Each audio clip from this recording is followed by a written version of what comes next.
Muy buenas tardes para todos los que están asistiendo a esta segunda conferencia del ciclo de jornadas de reflexión que organizó la Dirección de Posgrados de la Universidad Católica de Colombia.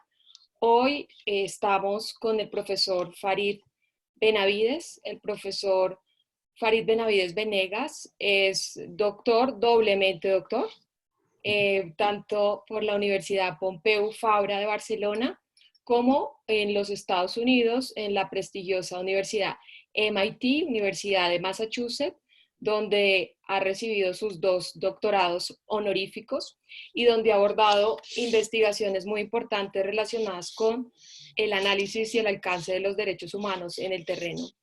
Además, el doctor Farid Benavides es un distinguido egresado de la Facultad de Derecho de la Universidad Católica de Colombia, profesor de sus maestrías y actualmente es uno de los directores del Diplomado en Justicia Transicional y Derecho Penal Internacional.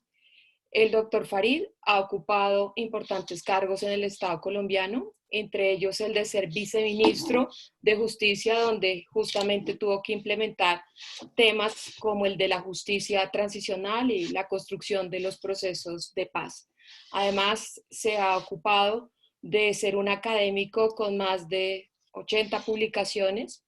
Esas publicaciones han recorrido buena parte de Iberoamérica y el mundo, y en la actualidad está trabajando como magistrado auxiliar en la Justicia Especial para la Paz, donde pues puede aplicar todos estos conceptos y también compartirnos muchas de las reflexiones que va a trabajar esta tarde. El tema de esta conferencia es un tema innovador y un tema muy interesante en el escenario global. El papel que juega la seguridad en la justicia transicional y también en la construcción del posconflicto. El profesor Farid seguramente abordará la situación de países que, como el nuestro, también transitaron de la construcción de escenarios de violencia hacia procesos de paz. Es un honor tenerlo esta tarde, profesor Farid. Ya tenemos cerca de 50 personas. Hay 4 países en este momento que están conectados con su conferencia. Así que gracias por aceptar esta invitación y bienvenido a esta segunda jornada. Bueno, en primer lugar, muchas gracias a la doctora Paula Ramírez y al doctor Gilberto Ramírez por la invitación a este ciclo de conferencias que es muy interesante. Tal vez una de las ventajas del confinamiento es que ahora podemos asistir a más conferencias que antes, porque podemos meterlas un poco en nuestra jornada diaria y en nuestro trabajo en casa. Eh, la, la, la charla de hoy, como lo comentaba Paula, es sobre justicia transicional y seguridad humana. Hay una discusión, sobre todo en el campo de la justicia transicional, con respecto a cómo enfrentar el pasado. Y este es un punto importante en la medida en que la justicia transicional se ha definido como todos aquellos mecanismos que establecen las sociedades o los estados que salen de un conflicto o que salen de un gobierno autoritario con el fin de enfrentar un pasado de violaciones a los derechos humanos o al derecho humanitario. En todo caso, tal vez uno de los elementos más importantes de la justicia transicional y que se constituye, creo yo, en el objetivo fundamental es las garantías de no repetición. Y sobre eso se ha hablado muy poco. Normalmente cuando nosotros miramos todos los estudios de justicia transicional, lo que vemos son estudios sobre la verdad, vemos estudios sobre la justicia, y cuando hablamos de la justicia, miramos si hablamos de justicia restaurativa, si hablamos de justicia retributiva, o si hablamos incluso de justicia prospectiva, como en el caso colombiano, e incluso hablamos de las reparaciones y las diferentes dimensiones de la reparación. Pero con respecto a qué es lo que constituye la garantía de no repetición, poco se ha dicho, y sobre todo cómo el tema de la seguridad humana constituye un elemento para garantizar esa no repetición de las conductas que son violatorias tanto a los derechos humanos como al derecho humanitario. Entonces, en este trabajo, este es básicamente un trabajo que yo realicé para el libro de homenaje al doctor Antonio Walker Garrigues, y este es un texto en el que yo he venido trabajando desde hace varios años y en el que vengo estudiando un poco cuáles son la contribución de la justicia transicional a aquello que llamamos la seguridad humana. Entonces, el texto se ocupa de 3 casos. En primer lugar, del caso salvadoreño, en segundo lugar, del caso guatemalteco y en tercer lugar, del caso colombiano, pero sobre todo con la desmovilización paramilitar. Sin embargo, diré algunas cosas con respecto a la desmovilización de las FARC, porque también existe una fuerte preocupación acerca del tema de seguridad con respecto a esta situación post-acuerdo final con las FARC. Entonces, lo que vemos nosotros es que la justicia transicional puede servir como un inicio para construir seguridad humana, entendiendo la seguridad humana y la seguridad ciudadana como todo ese contexto en el cual se hace posible la protección de los derechos de las personas. Es decir, entendemos por seguridad ciudadana, particularmente, como la construcción de un contexto por parte del Estado y por parte de la sociedad que hace posible que todas las personas, incluso aquellas personas que han cometido delitos, puedan ejercer libremente sus derechos. Es decir, que quien ha cometido delitos, pues ejerce los derechos que puede ejercer como consecuencia de haber cometido un delito, pero no entendemos esto como una política en la cual se puede perseguir el delito sobre la base de la violación de derechos. Entonces, cuando uno mira los diferentes procesos de paz, uno lo que nota es que la mayor preocupación de estos procesos de paz tiene que ver con la desmovilización de las personas que estaban armadas. Y esta desmovilización se concentra en 3 elementos, que es lo que se denomina el DDR, es decir, la desmovilización, el desarme y la reinserción. Entonces, la desmovilización, pues básicamente son todas esas políticas que es lo primero que pasa, todas esas políticas que tienen que ver con la salida de las armas de todas aquellas personas que formaban parte de los grupos armados. Y esto va acompañado, obviamente, del desarme. Y el desarme tiene una consecuencia fundamental porque normalmente lo que esperamos es que entreguen las armas y que estas armas se destruyan. Pero este no es necesariamente el caso. En muchos casos lo que vemos es que, por ejemplo, como fue el caso de las FARC, por razones políticas e ideológicas, se entiende que el desarme supone una derrota y que el combatiente que no ha sido derrotado en combate jamás entrega sus armas. Entonces, en este caso, lo que se espera es no un desarme, no una entrega de armas, sino lo que se denomina una descomisión o una intención de usar las armas en el conflicto, pero además de eso se espera la destrucción de ellas por parte de organismos como Naciones Unidas que verifican que esas armas se destruyen. Pero sabemos que esto no es en todos los casos así. Una de las lecciones que dejan todos los procesos de paz, no solamente el colombiano, es que una buena parte de las armas circulan. Es decir, que muchas de las personas que se desmovilizan vuelven a las armas por una parte, pero también muchas de las armas que se utilizaban vuelven a ser utilizadas ya sea en la guerra o en actividades de delincuencia común. Por eso una de las cifras que muestran Naciones Unidas con respecto a todos estos procesos de paz es que como consecuencia de un proceso de paz es normal que aumente la criminalidad y es normal que aumente la presencia de nuevos actores armados. Entonces esto nos obliga a nosotros, frente a esa realidad de aumento de grupos criminales y de aumento de actores armados, nos obliga a nosotros a pensar qué hacemos para evitar que esto suceda o qué hacemos para garantizar que en un tiempo cercano pues, se recupere la seguridad de las personas. Entonces, un primer punto es entender también que el proceso de paz y la desmovilización de los actores armados lo que produce inicialmente es la eliminación de la amenaza militar por parte de ese actor armado. Ese es tal vez el primer momento que sucede y es tal vez la primera finalidad de todo proceso de paz. La justicia transicional no se ocupa de eso, la justicia transicional no se ocupa del tema de la reinserción, pero sí se ocupa de garantizar que haya una serie de mecanismos que eviten que estas personas que han dejado de ser amenaza militar para el Estado no se conviertan en amenaza para los derechos de otras personas. Es decir, que estas personas que se han desmovilizado de un grupo armado no pasen a integrar otros grupos armados o bandas criminales o bandas delincuenciales o grupos de crimen organizado.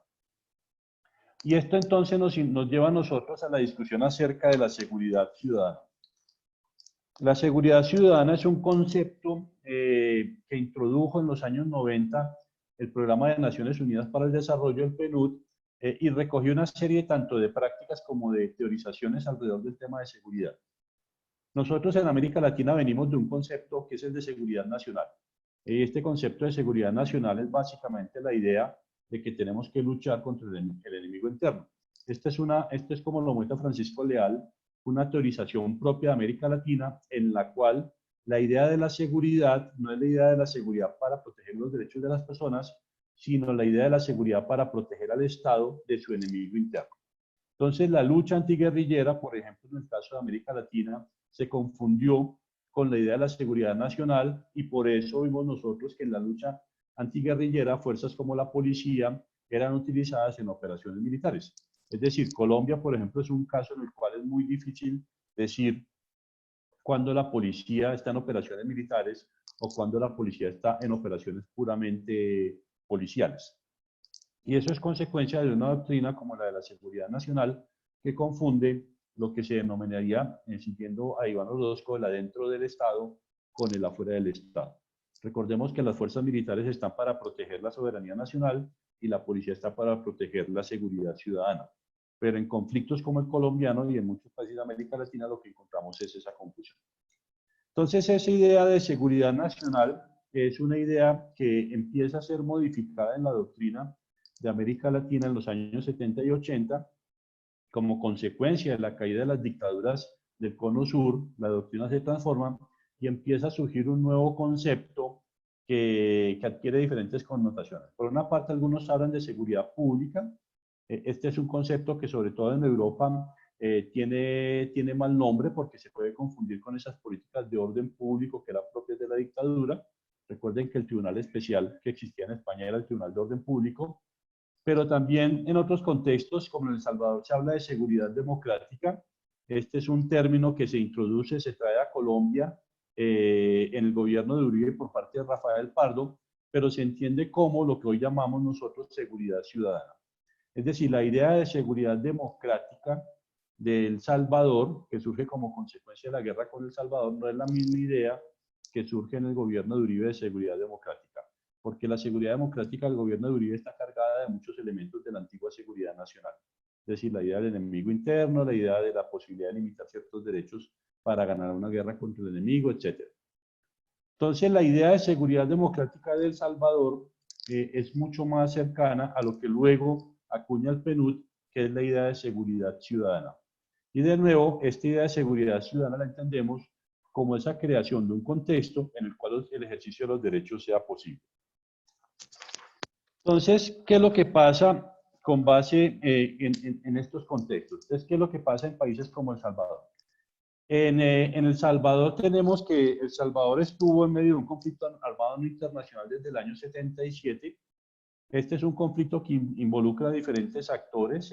Los diferentes grupos guerrilleros se agrupan bajo la etiqueta del Frente Farabundo Martí de Liberación Nacional.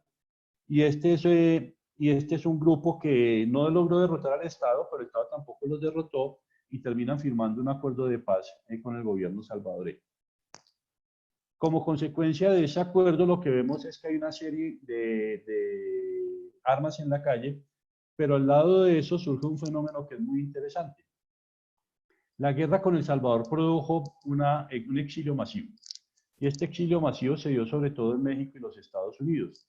Entonces, muchos de estos exiliados salvadoreños llegaron a Estados Unidos, muchos de ellos crecieron allá, otros llegaron pequeñitos y se convirtieron en adolescentes en El Salvador, y muchos de ellos empezaron a conformar pandillas juveniles que básicamente lo que buscaban era proteger su identidad como salvadoreños, pero también protegerse, crear una suerte de familia común en un entorno que les era difícil como el entorno de los Estados Unidos. O sea, las pandillas básicamente responden a la necesidad de los jóvenes de encontrar una familia sustituta. El problema no es ese, el problema es que esta agrupación de jóvenes en muchos contextos suele estar acompañada del consumo de drogas y del ejercicio de la violencia. Y esto fue lo que pasó en Los Ángeles, donde en un entorno donde había varias pandillas, no solamente pandillas salvadoreñas, pues estas pandillas tienen que agrupar sus jóvenes para protegerse de diferentes ataques, no solamente de otras pandillas, sino también de la policía. Y ahí es como cuando crean dos grupos, que son la Mara Salvatrucha y la Mara 18. El nombre de Mara Salvatrucha es bien interesante porque el nombre básicamente lo que está diciendo es que es una pandilla, es una agrupación de jóvenes, que es la Mara, que es de jóvenes salvadoreños, que es el Salva, y que son jóvenes muy avispados, muy inteligentes, que es lo que quiere decir trucha. Al lado de esta Mara, originalmente se asociaron con la Mara 18, que era de la calle 18 en Los Ángeles, pero luego empiezan a haber enfrentamientos entre estos jóvenes e históricamente entonces estas dos maras, estas dos pandillas, pues terminan enfrentadas.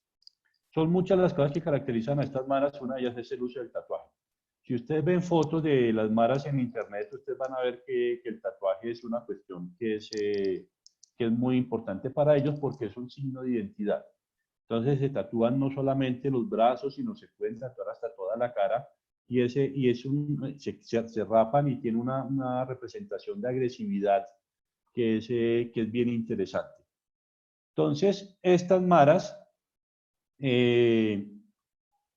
pues básicamente como son jóvenes migrantes salvadoreños que no son ciudadanos de los Estados Unidos y por tanto pueden ser deportados en cualquier momento, pues son víctimas de deportación hacia El Salvador. Entonces, una vez que termina la guerra en El Salvador, lo que hace el gobierno de Estados Unidos es deportar muchos de estos jóvenes salvadoreños al Salvador. Muchos de ellos ni siquiera hablan español, no tienen ningún contacto con el país, no conocen el país porque crecieron en los Estados Unidos, pero lo que hacen es que conforman sus pandillas en El Salvador y esto produce un aumento de la inseguridad en general en el país.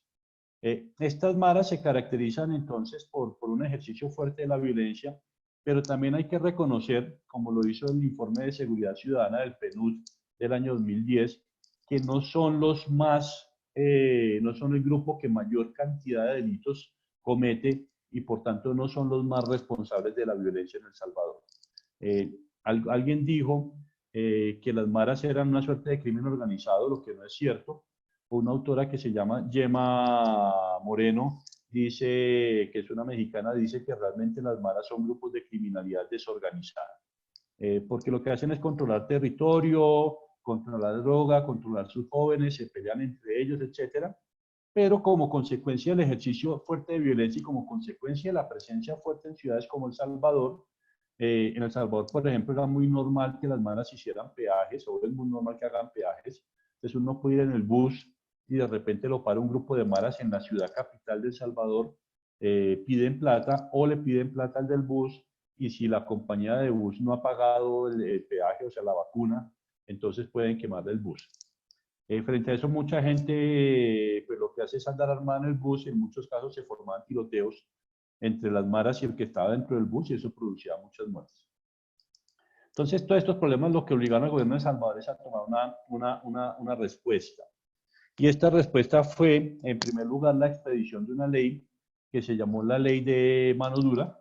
Esta ley lo que busca era recortar derechos y entre las consecuencias de la ley era calificar la pertenencia a la Mara como un delito, un poco en la línea de la pertenencia a banda armada de la legislación española, pero además creó una suerte de indicio de pertenencia a la Mara, que era el uso del tatuaje.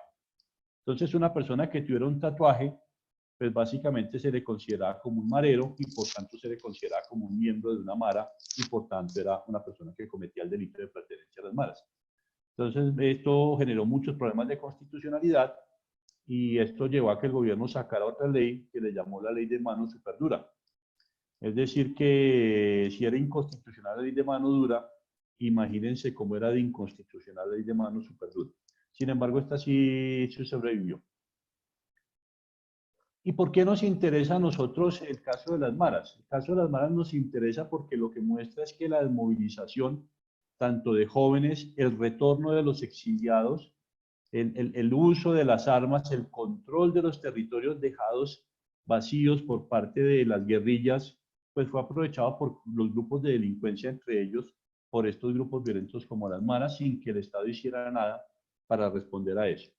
Entonces, los mecanismos de justicia transicional tienen que responder a estas situaciones, no reaccionando como se hizo en El Salvador, con formas violentas de ejercicio del derecho penal, sino con formas mucho más democráticas que hasta el momento no se han dado. Tal vez lo último que hemos conocido sobre las maras en El Salvador es que ha habido violencia en las cárceles y que la respuesta que ha hecho el gobierno para responder a esa violencia ha sido mezclar a los mareros. Que eso sería tanto como si mezcláramos paramilitares y guerrilleros en los años 90 en las cárceles colombianas. O sea, recuerden ustedes que hace poco se celebraron los 20 años de una masacre en la cárcel Modelo, en donde hubo un tiroteo entre paramilitares y guerrilleros, porque alguno de ellos se cruzó de un patio a otro. Entonces, imagínense la situación de violencia potencial que hay hoy en día en las cárceles salvadoreñas como consecuencia de la política del presidente salvadoreño actual de mezclar los mareros en las cárceles. Entonces, un poco como conclusión de la situación de El Salvador, es la importancia de tener en cuenta, dentro de los mecanismos de justicia transicional, los procesos de desmovilización, los procesos de reinserción, pero sobre todo los procesos por los cuales las personas que formaban parte de estos grupos armados no vuelvan a ejercer la violencia y sobre todo que los espacios vacíos sean llenados con formas democráticas de ejercicio del gobierno. Y tal vez ese es el punto clave para el caso colombiano, como lo veremos más adelante. El siguiente caso es el de Guatemala. Guatemala es un caso muy interesante porque Guatemala tuvo un problema doble. Primero tuvo la presencia de grupos guerrilleros, unas guerrillas que no eran tan fuertes como las salvadoreñas, pero hubo presencia de grupos guerrilleros, pero sobre todo una reacción profundamente autoritaria del Estado para responder a la violencia guerrillera. Entonces tenemos una combinación en Guatemala de una transición al posconflicto, pero también de una transición de dictadura a democracia. Guatemala es un caso interesante porque se logran los acuerdos de paz, pero estos acuerdos de paz fueron llevados a un referéndum y este referéndum pues fue derrotado en las urnas. Este era un poco el ejemplo que siempre se le mencionaba al presidente Santos cuando propuso la idea de un referéndum ratificatorio de los acuerdos de paz. Se le decía, mire lo que pasó en Guatemala, que intentó ratificar sus acuerdos y fracasó. Eso genera una pérdida de legitimidad de los acuerdos, pero al final los acuerdos se intentan ejecutar, se intentan implementar. Pero tal vez el mayor problema de Guatemala es que como no hubo un proceso claro de justicia transicional, realmente no ha habido juicios reales de justicia transicional en Guatemala, entonces las mismas personas, los mismos actores que participaron de la dictadura, pues básicamente siguen en los mismos lugares. Es cierto que hemos tenido algunos juicios recientes como el de Ríos Montt, que murió sin ser condenado, pero realmente no se han dado juicios como por ejemplo en el caso argentino o como por ejemplo en el caso colombiano donde perpetradores de violaciones a los derechos humanos sean efectivamente sancionados. Pero al lado de eso no se dio un proceso de reinserción de actores violentos y esto lo que llevó es a que la seguridad en las calles pues se viera afectada. Lo interesante del caso guatemalteco no es solamente el tema de la inseguridad, sino la respuesta de la ciudadanía. La respuesta de la ciudadanía frente a la creciente inseguridad ciudadana pues fue tomar la justicia por su propia mano. Y la forma en que tomaba la justicia por su propia mano era acudir a lo que se denominó en su momento los linchamientos. O sea, tal vez la primera parte de la década del 2000 se caracteriza por un ejercicio permanente de linchamientos, pero algo más interesante también es que los medios de comunicación solían transmitir los linchamientos en vivo. Entonces estos linchamientos ocurrían en muchas ocasiones al mediodía, a la hora del noticiero, y se transmitía el linchamiento en vivo. El linchamiento era básicamente que cogían a un ladrón intentando robar, lo cogían la comunidad, lo amarraba a un poste, le prendía fuego y lo quemaba. Y eso también tuvo consecuencias graves en otros casos. Por ejemplo, un grupo de japoneses fueron apedreados porque un grupo grande de japoneses, porque el día que pasaron por una comunidad indígena, un niño había tenido una enfermedad, entonces la comunidad indígena pensó que los causantes de la enfermedad eran los japoneses y empezaron a apedrear el bus. Entonces fue muy común en esa época los linchamientos y lo que se preguntaba a la gente en ese momento era cómo reaccionar frente a ese tipo de linchamientos. Hay un análisis muy interesante de una profesora que se llama de la Universidad de Washington, que se llama Angelina Godoy. Ella escribió un libro sobre lo que llamó ella la injusticia popular, perdón, y esta injusticia popular es básicamente mostrar cómo estos mecanismos de respuesta frente al delito por parte de las comunidades no pueden ser calificados como justicia. Y esto lo que nos muestra es que la sociedad civil no necesariamente es pacífica, porque tal vez uno de los mitos de la literatura sobre las transiciones a la democracia es que los gobiernos son autoritarios y las sociedades son pacíficas. Lo que nos enseña el caso de Guatemala es que los gobiernos pueden ser autoritarios, como el caso guatemalteco, pero las sociedades también pueden ser profundamente autoritarias. Y por tanto, los mecanismos de justicia transicional tienen no solamente que pacificar los mecanismos violentos del Estado, sino también reenseñar formas pacíficas de resolución de los conflictos a la ciudadanía. Entonces, estas formas de populismo punitivo tuvieron consecuencias más fuertes incluso en el proceso democrático posterior de Guatemala. Tal vez la mayor consecuencia fue el hecho de que la gente empezó a añorar la dictadura porque decían bajo la dictadura se tenía más seguridad y por eso los candidatos presidenciales en las elecciones posteriores a la transición siempre incluían dentro de sus campañas la idea de mano dura, la idea de que con el ejército en las calles se garantiza la seguridad porque entre otras tanto la justicia como la policía pues generaban desconfianza.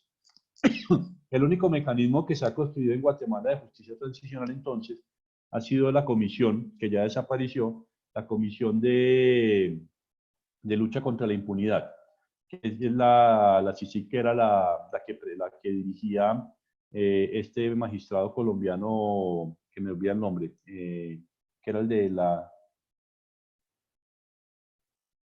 Está sin micrófono, Paula.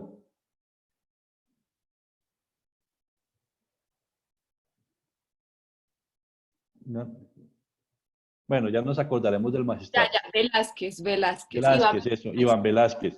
Velázquez. Era la que dirige Iván Velázquez y fue una que, como consecuencia de sus investigaciones sobre corrupción y sobre impunidad, pues generó que el gobierno salvadoreño, el gobierno guatemalteco le quitara las visas y por tanto se eliminara la comisión. Pero esta es una comisión que en cierto sentido fue positiva en la medida que fue un mecanismo de justicia internacional que garantizaba que los corruptos y aquellas personas que tenían alguna participación en actos delictivos en la dictadura y en el gobierno de Guatemala fueran sancionados, pero a la vez lo que produjo fue un debilitamiento de la justicia guatemalteca porque alrededor de esto no se dieron ningunos elementos que garantizaran el fortalecimiento de la justicia en este país. Entonces, Guatemala lo que nos muestra también es la necesidad de que una vez haga el tránsito a la democracia, pues se adopten mecanismos de reforma institucional que produzcan el fortalecimiento de las instituciones democráticas. Y por eso la justicia transicional es importante en este sentido, porque puede, por ejemplo, la Comisión de la Verdad señalar cuáles son las instituciones que requieren reformas, señalar cuáles son las causas de la inseguridad o las causas de las violaciones a los derechos humanos y con base en eso establecer cuáles son los mecanismos institucionales que permitan construir un Estado fuerte, un Estado de derecho fuerte que evite la comisión de estos delitos. Y finalmente está el caso colombiano. El caso colombiano es muy importante porque nosotros ya hemos tenido dos procesos de justicia transicional. Si ustedes recuerdan, en Colombia no se hablaba de justicia transicional antes del 2005.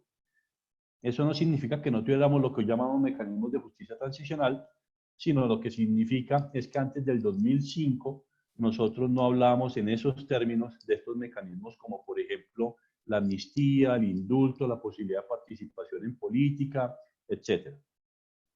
Pero si ustedes recuerdan, básicamente después de un proceso de paz en Colombia, lo común era la desmovilización de los actores armados, la sanción de quienes hayan cometido crímenes muy graves, lo que se denominaban los actos de barbarie, y la reincorporación, tanto en la vida pública como política, de quienes habían conformado las guerrillas. Y a cambio de todo eso, pues a cambio pues de la desmovilización y el desarme, lo que recibían sobre todo los guerrilleros que se desmovilizaban, eran amnistías e indultos. En esa época no se investigaban los actos del Estado, sea, si había acusaciones de actos delictivos del Estado, pues no se investigaban, simplemente como consecuencia del acuerdo de paz, pues todo se echaba en el olvido.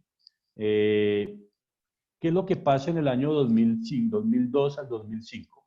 Entre el 2002 y el 2005 lo que tenemos nosotros es que se da un proceso de negociación con los grupos paramilitares. Como consecuencia de este proceso de negociación con los grupos paramilitares, se produce la incorporación de un nuevo lenguaje en Colombia, que es el lenguaje de la justicia transicional. Este lenguaje de la justicia transicional gira alrededor de tres elementos, que es verdad, justicia, reparación, y alrededor de la desmovilización de los actores armados.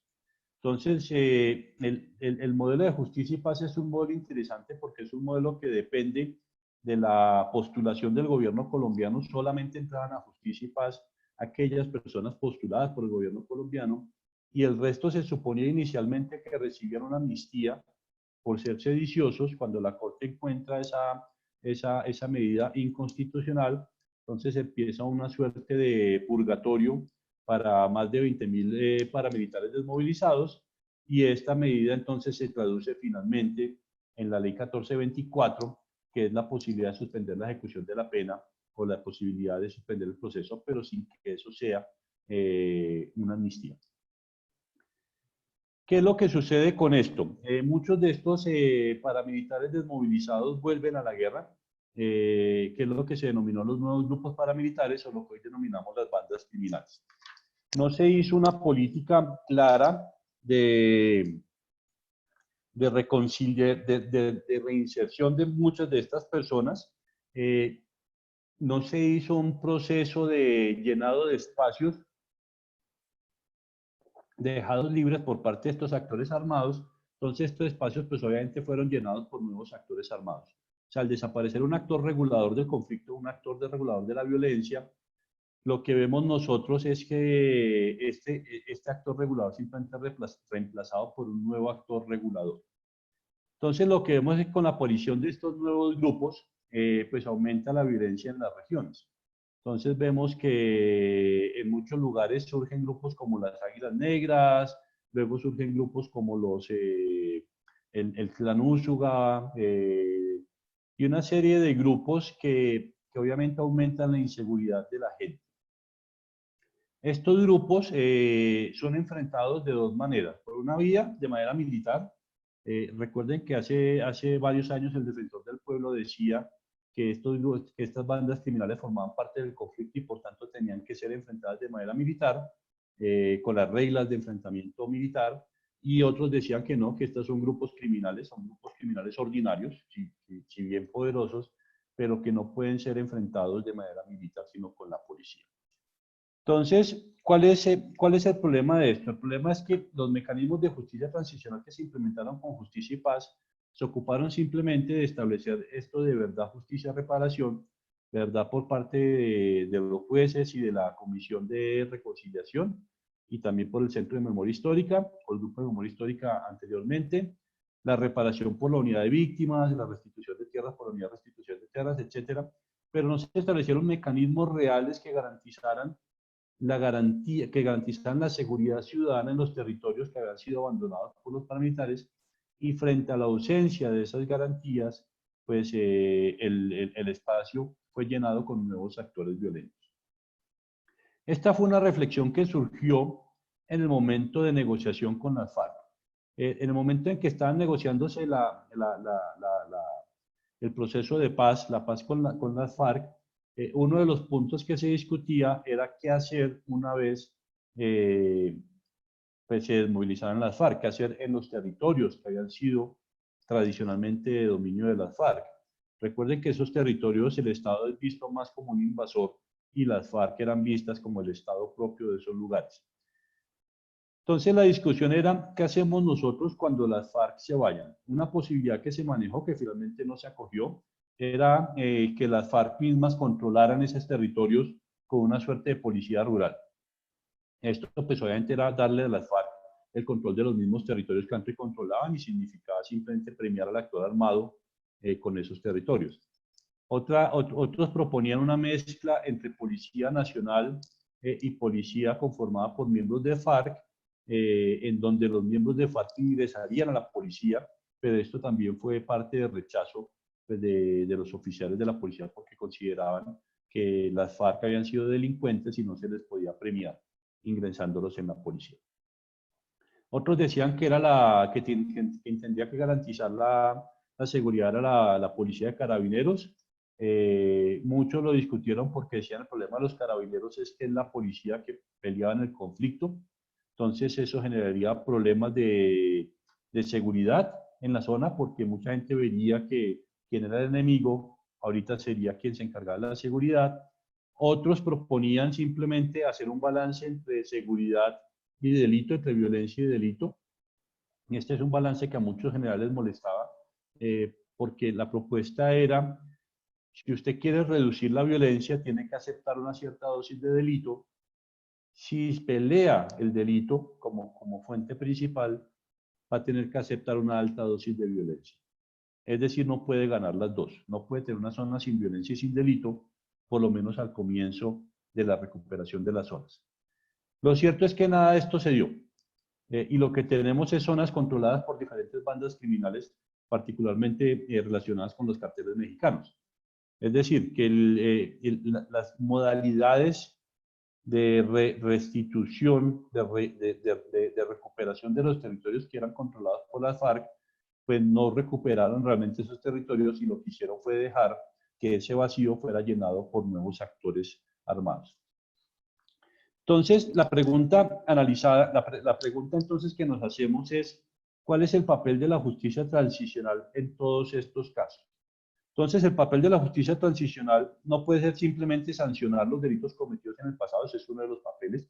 No puede simplemente aportar la verdad de lo que sucedió, también es uno de sus papeles, sino a partir de eso establecer, sentar las bases, crear las condiciones para las cuales esta cantidad de delitos, estos crímenes no se repitan.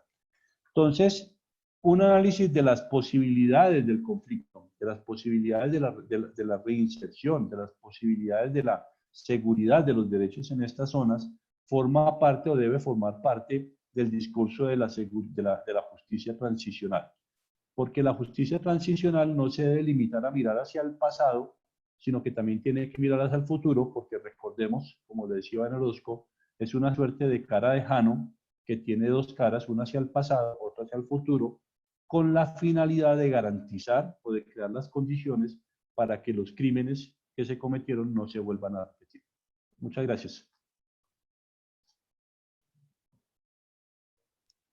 Muchísimas gracias, Farid, por esta interesante intervención, que sin duda en el contexto de quienes están participando en este escenario, pues genera muchos debates y plantea también muchas cuestiones que iremos resolviendo de país a país. Dentro de las preguntas y dentro de las reflexiones que podrían hacerse a esta interesante intervención, hay una que se plantea directamente desde los Estados Unidos, desde Washington, y es la siguiente. Profesor Farid, en los últimos 3 años, los Estados Unidos ha tenido que desarrollar importantes esfuerzos de investigación y judicialización domésticos y extraterritoriales contra la conocida Mara Salvatrucha. Tanto así que la organización es uno de los 5 blancos globales contra el crimen organizado transnacional más importantes del Departamento de Justicia. En este contexto, ¿cómo pueden los estados vecinos a países donde se desarrollan procesos de paz planificar adecuadamente para que el efecto de atomización y exportación de criminalidad no atente contra la integridad de la seguridad ciudadana? ¿Contestamos de una vez o vamos contestando por Yo creo tandas? que podemos ir contestando de una vez porque esto tiene mucho para el debate. Sí, sí, yo creo que esta es una muy buena pregunta. Tal vez uno de los problemas que no mencioné más importantes es el hecho de que la persecución violenta de las maras, en últimas lo que logró fue aquello que quería evitar, que era el acercamiento al crimen organizado. Eso fue una profecía que se cumplía a sí misma. Entonces se decía las maras están relacionadas con el crimen organizado, desarrollemos políticas de mano dura para evitar que se relacionen, que sean parte del crimen organizado, y al final lo que logramos es que se asociaran con crimen organizado.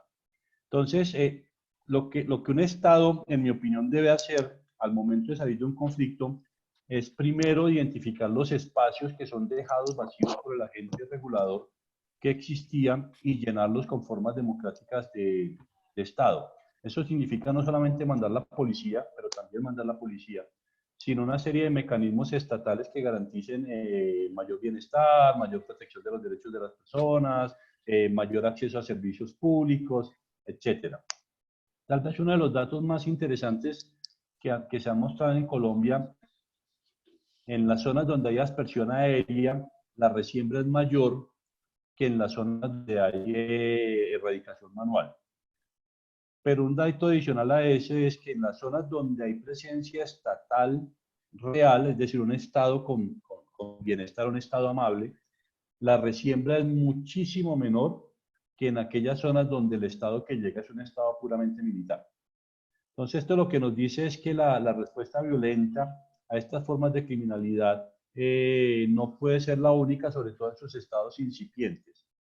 Muchos de los actores armados que se desmovilizan van a intentar llegar a conformar grupos de criminalidad. Entonces se tiene que hacer un proceso de reinserción muy sólido, un proceso de seguimiento, pero sobre todo un proceso que garantice que estas personas no tengan los incentivos para seguir cometiendo delitos. Esto obviamente supone un trabajo del Estado en todas sus instituciones.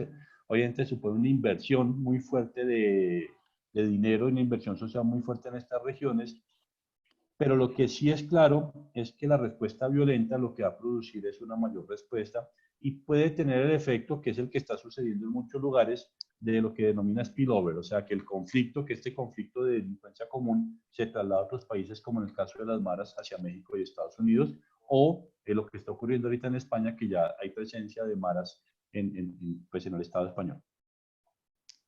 Gracias, Farid. Aquí Daniel, otro de los asistentes, hace la siguiente pregunta. Usted inicia su intervención hablando de las garantías de no repetición dentro del proceso de desmovilización con las FARC-EP.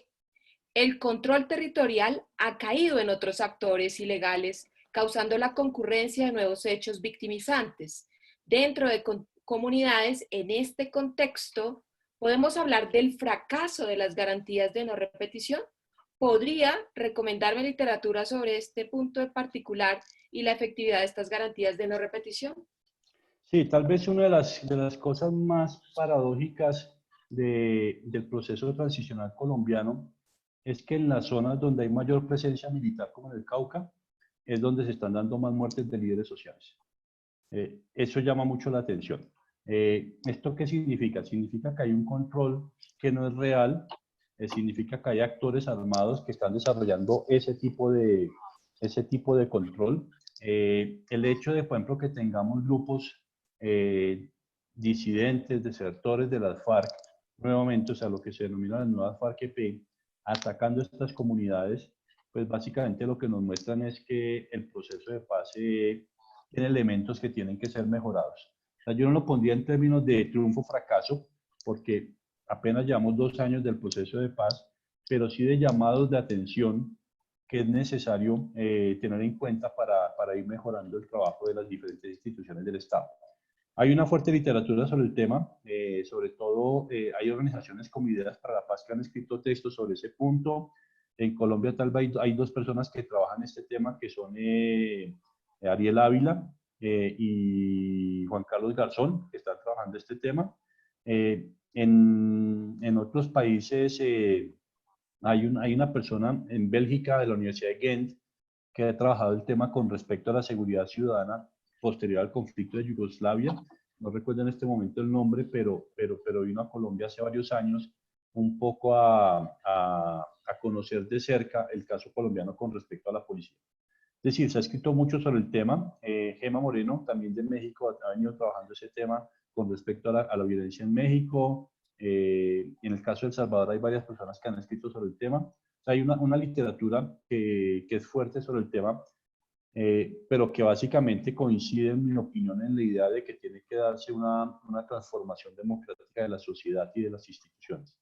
Es decir, no puede ser simplemente una respuesta violenta, y en eso insisto yo mucho, sino que tiene que ser una respuesta inteligente. Como lo decía el informe de desarrollo humano del PNUD, no se trata de una mano dura, sino una mano inteligente. Muchas gracias. Desde Brasil, uno de los estudiantes del profesor Víctor Rodríguez, quien le manda un saludo caluroso, y particular la estudiante Julia Cecilia le pregunta lo siguiente. Es fundamental entonces hacer un cambio de mentalidad jurídica y política para tener una adecuada implementación de la justicia transicional, visto que lo que impera es lo punitivo y la población también no comprende muy bien la cuestión de la reinserción del criminal y la no repetición del crimen. Sí, ese es un problema fuerte, el de las mentalidades. Una parte del trabajo que yo hago también es entender quién es el juez transicional, porque el juez transicional es muy diverso del juez ordinario. Y el juez transicional se tiene que ocupar de balances entre derechos, mientras que el juez ordinario es menos dúctil, aunque tal vez lo que más se parezca a un juez transicional sea un juez de la Corte Constitucional del nuevo constitucionalismo.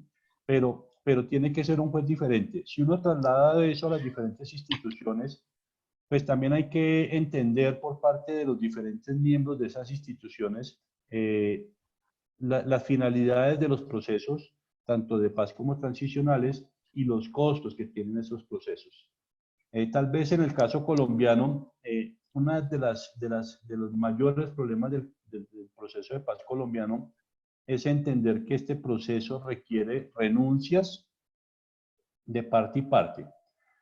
El Estado colombiano ha renunciado a una cantidad enorme de la pena, y eso es un hecho. O sea, cuando una persona se somete a los procesos de justicia transicional en Colombia, pues hay una fuerte renuncia a la sanción ordinaria como consecuencia de ¿qué? De la movilización, de la entrega de armas, de la entrega de bienes, del compromiso con la paz, del compromiso con el Estado de Derecho, etcétera.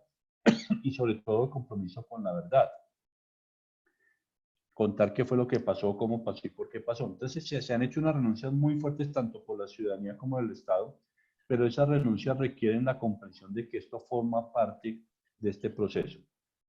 La pedagogía de la paz y la pedagogía de la justicia transicional es tal vez uno de los elementos más importantes. Y solamente de esa manera se logra cambiar las mentalidades.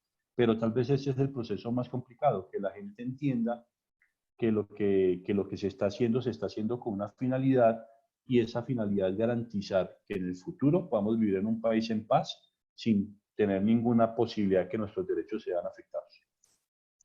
Pero ¿cómo lograr esa paz? ¿Cómo lograr la seguridad humana cuando los procesos transicionales se ven afectados por fenómenos como la corrupción y el crimen organizado a gran escala, a diferencia de lo que pasa con Centroamérica, El Salvador, Guatemala, Honduras inclusive, países como Colombia, donde estos dos grandes monstruos conviven y hacen presencia en la construcción de procesos transicionales?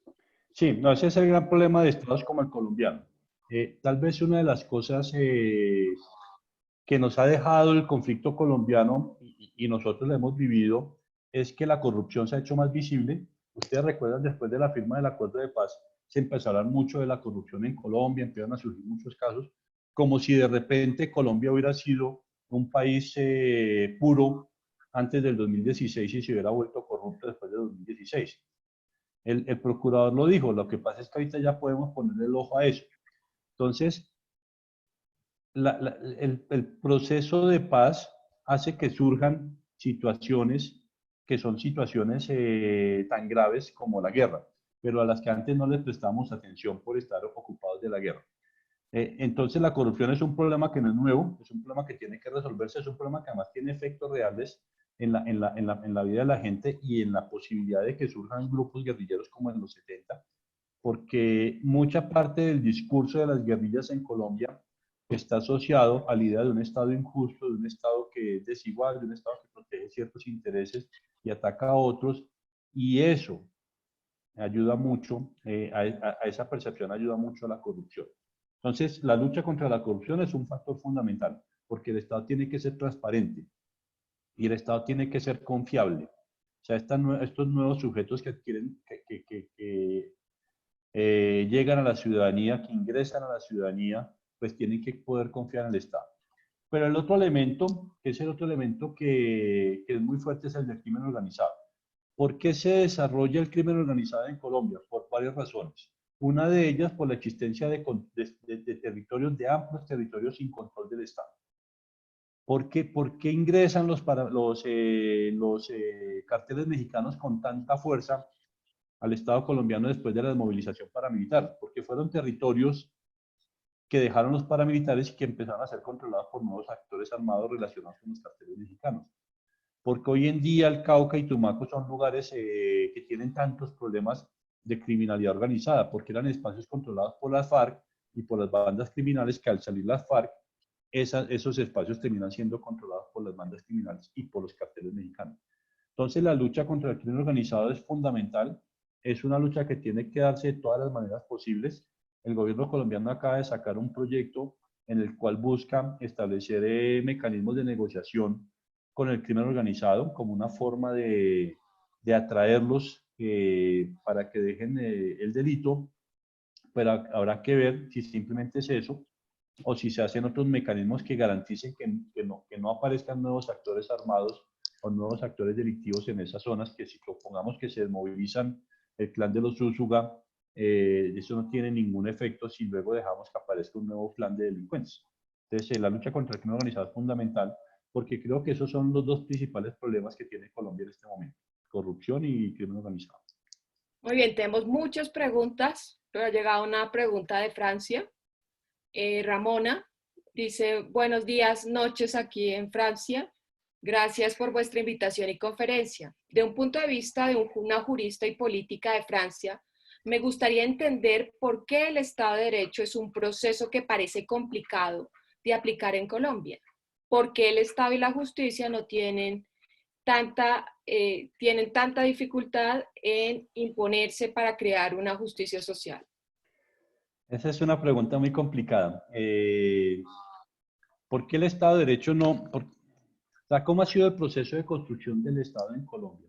Hay unos estudios que son bien interesantes que muestran que tal vez una de las cuestiones más importantes de la historia colombiana ha sido la ausencia del control del territorio. O sea, Colombia no controla su territorio. O sea, Colombia, si ustedes miran ciudades como Bogotá, pueden ser más o menos democráticas. O sea, las formas de democracia en Bogotá son formas clásicas de democracia, lo que llamaríamos formas occidentales de democracia. En las grandes ciudades uno podría decir más o menos lo mismo, pero cuando uno se aleja de la ciudad empieza a ver que se dan formas de autoritarismo, formas de control casi feudal del territorio.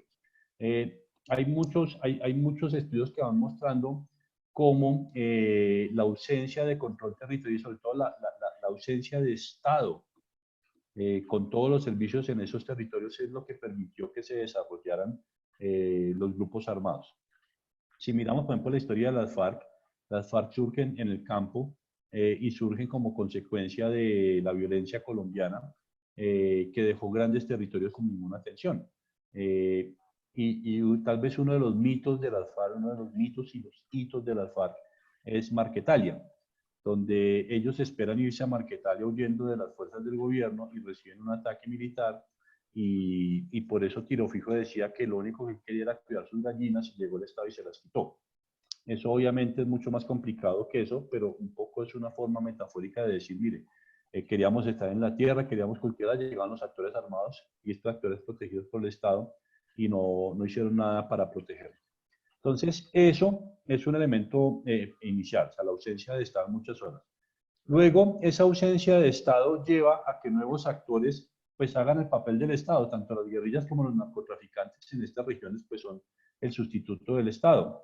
Y vemos que la relación con el Estado se traduce de una forma clientelista. O sea, nosotros durante mucho tiempo no hemos ejercido derechos frente al Estado, sino le pedimos favores al Estado, que es una visión muy clientelista del Estado.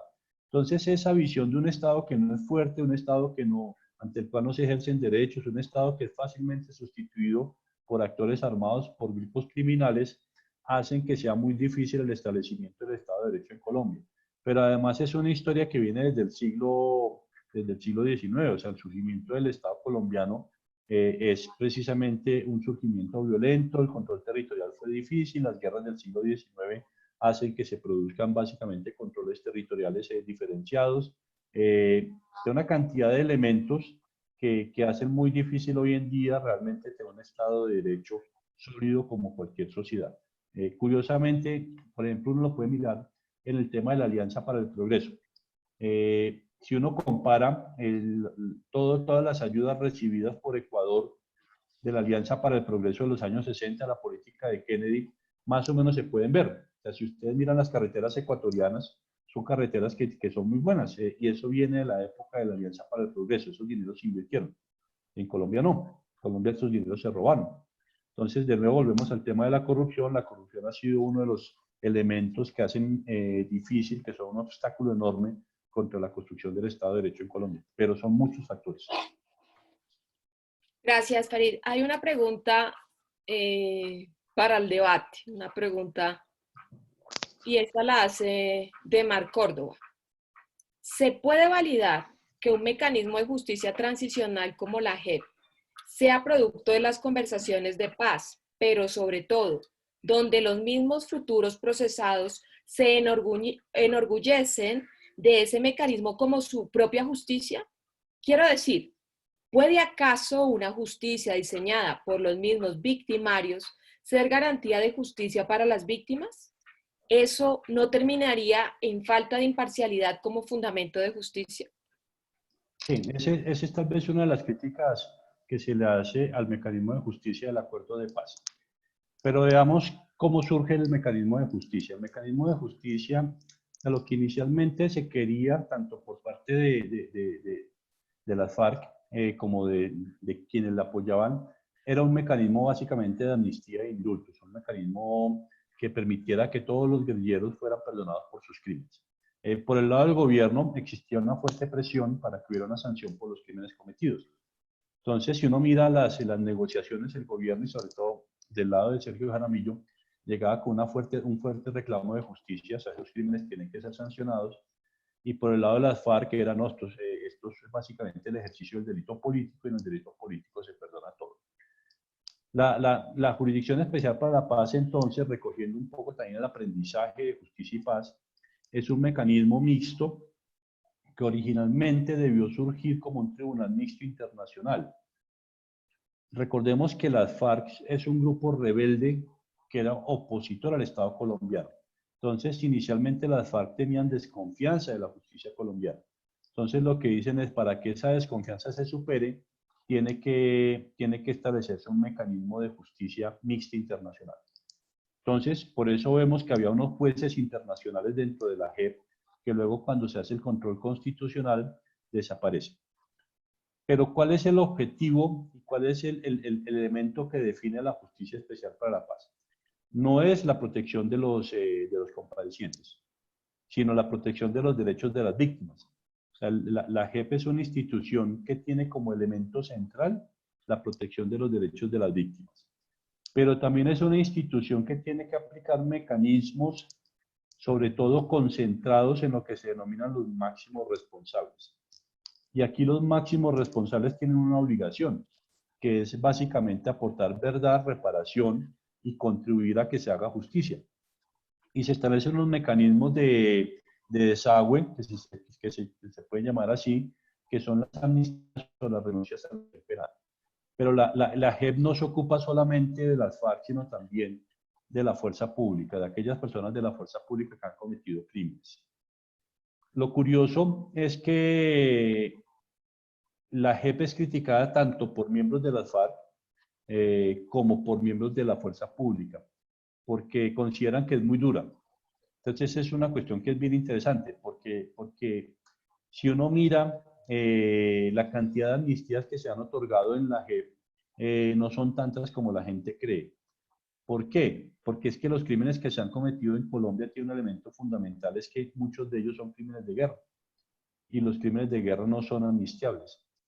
Entonces, si uno hace un balance de la cantidad de amnistías que se han otorgado en la JEP, no son tantas, la mayor parte de amnistías vienen por los delitos políticos que ya fueron otorgados por el gobierno colombiano o por los jueces como correspondía, pero el trabajo realmente de la JEP está más concentrado y tiene que estar más concentrado en la determinación de quiénes son los máximos responsables de los patrones de macrocriminalidad del conflicto colombiano.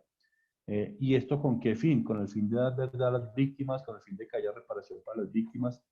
Es decir, la JEP no es una institución que sea para la protección para protección de la impunidad de los victimarios, sino para garantizar que no haya impunidad y para proteger los derechos de las víctimas. Lo que garantiza, y este es un punto fundamental, lo que garantiza que la justicia internacional no intervenga en el caso colombiano es el hecho de que en la JEP, en general, todos los beneficios son beneficios condicionados.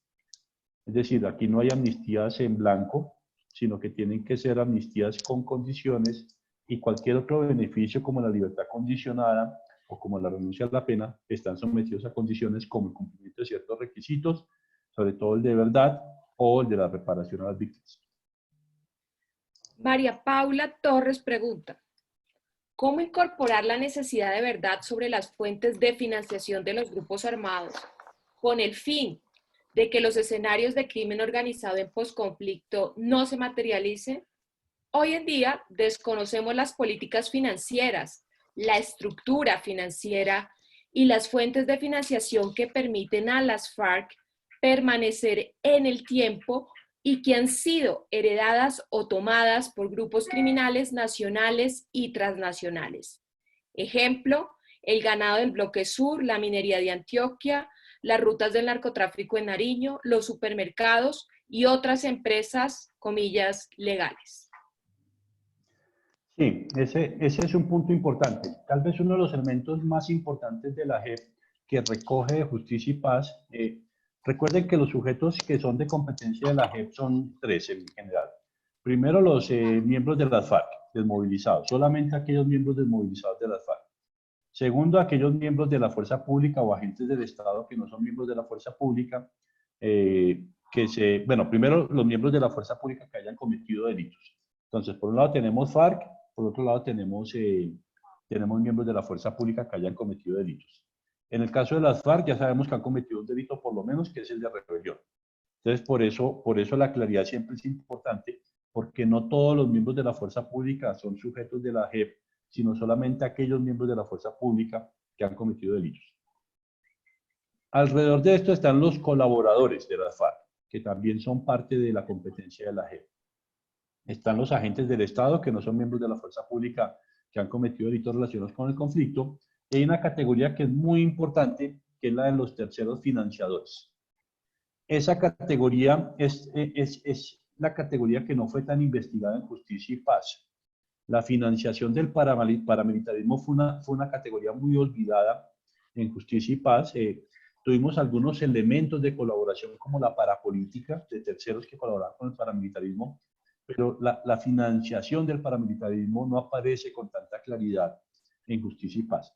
Por eso en el acuerdo de paz, entonces se dice que los terceros financiadores del conflicto, no solamente de las FARC, sino también de los paramilitares, pueden ser objeto de investigación por parte de la JEP. Entonces ese es tal vez uno de los elementos más importantes que tiene la JEP, es poder determinar quiénes han sido los financiadores, no solamente de las FARC, sino también de los paramilitares, y traerlos a la JEP para que aporten verdad. Hasta el momento, por ejemplo, un caso que es emblemático es el caso de Surtifruve, que es una persona que financiaba, que le servía lavador de activos a las FARC, tiene una relación más o menos de subordinación. El caso es interesante porque él llega como un tercero que se somete a la JEP y sale como integrante de las FARC.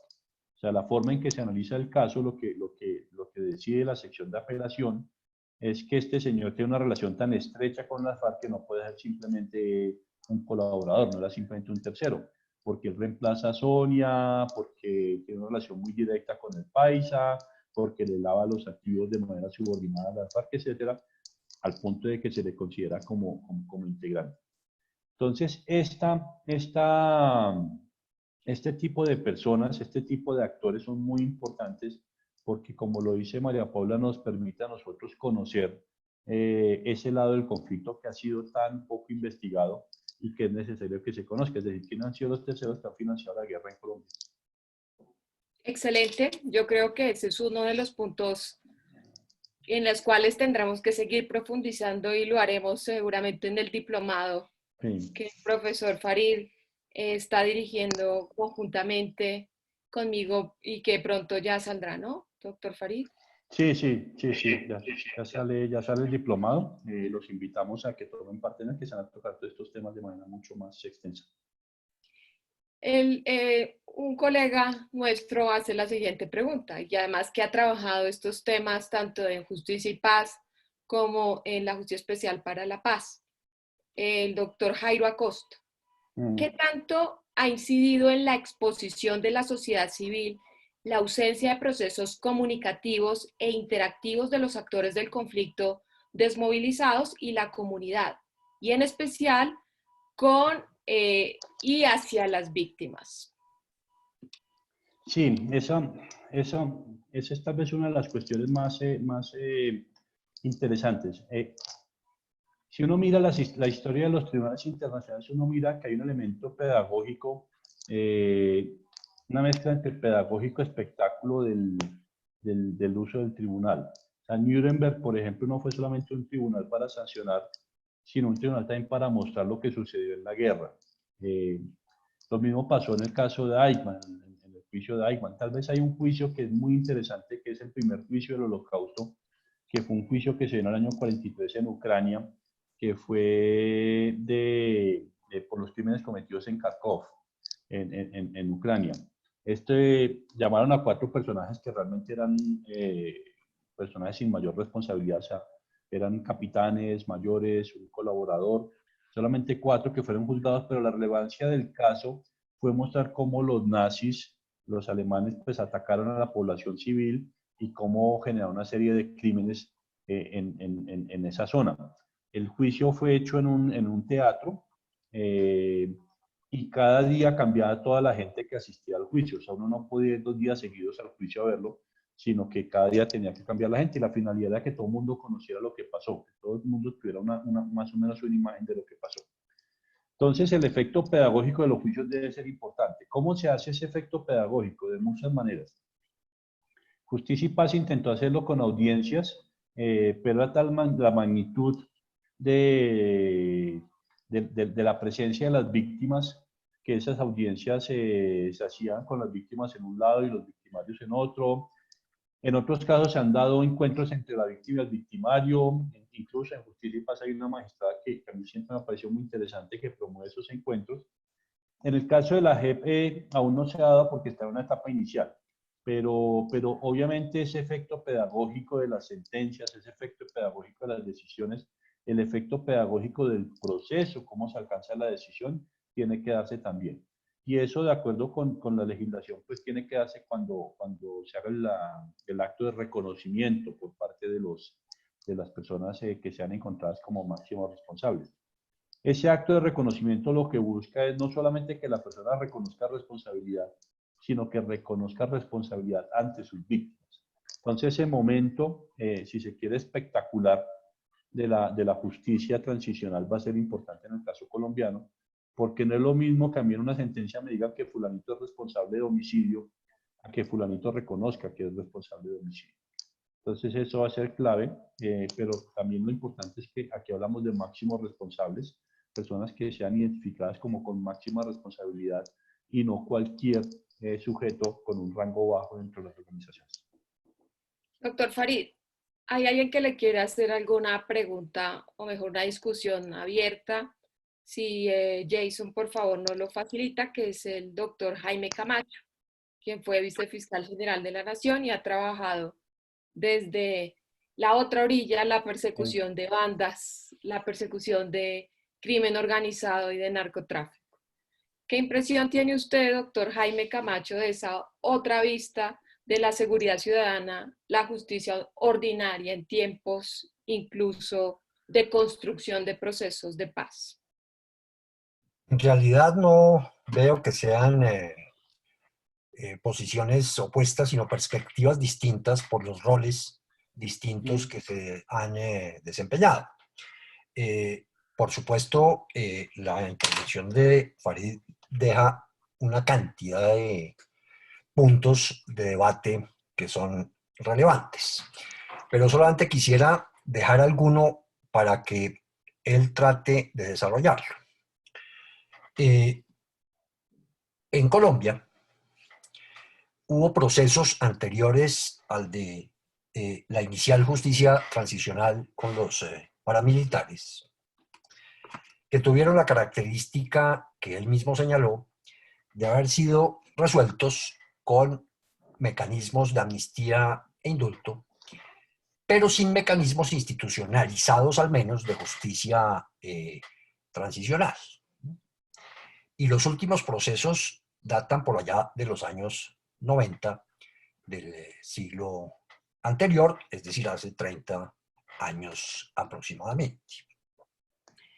Se resolvieron básicamente con amnistías e indultos y sin la interferencia ni de los actuales discursos de derecho internacional, ni los que se han introducido alrededor de verdad, justicia y reparación, al menos para los grupos insurgentes que se desmovilizaron y que hoy son protagonistas de la política colombiana. Un candidato presidencial que casi gana la presidencia. Y digamos que fueron procesos que se lograron hacer sin obstáculos como los que hoy parecería que derivan de afirmaciones como que los crímenes de guerra no son amnistiables. En realidad son los graves o más graves crímenes de guerra, como ha sido siempre, por una parte.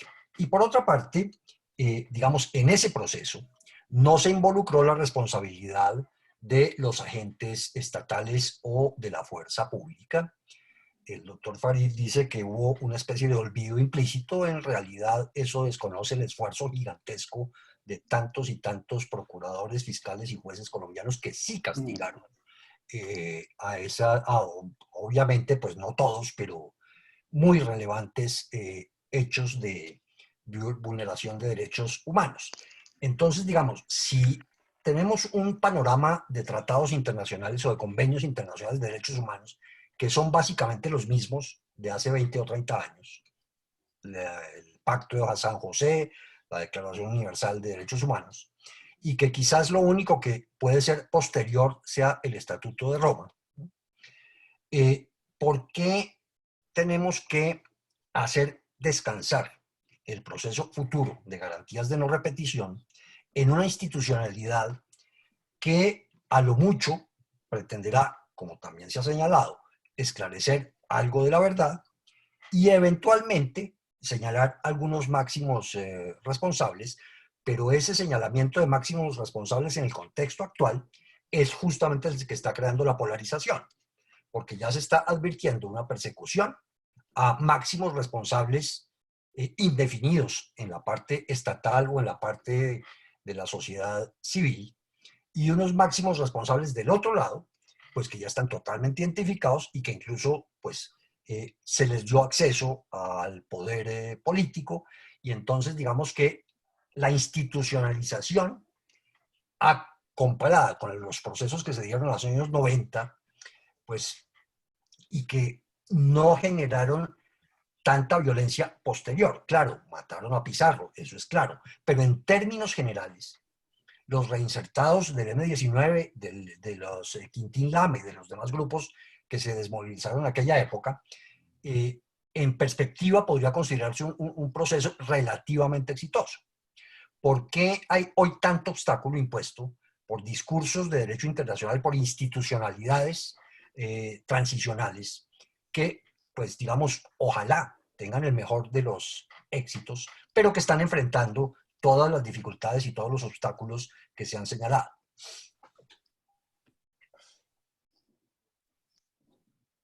Listo.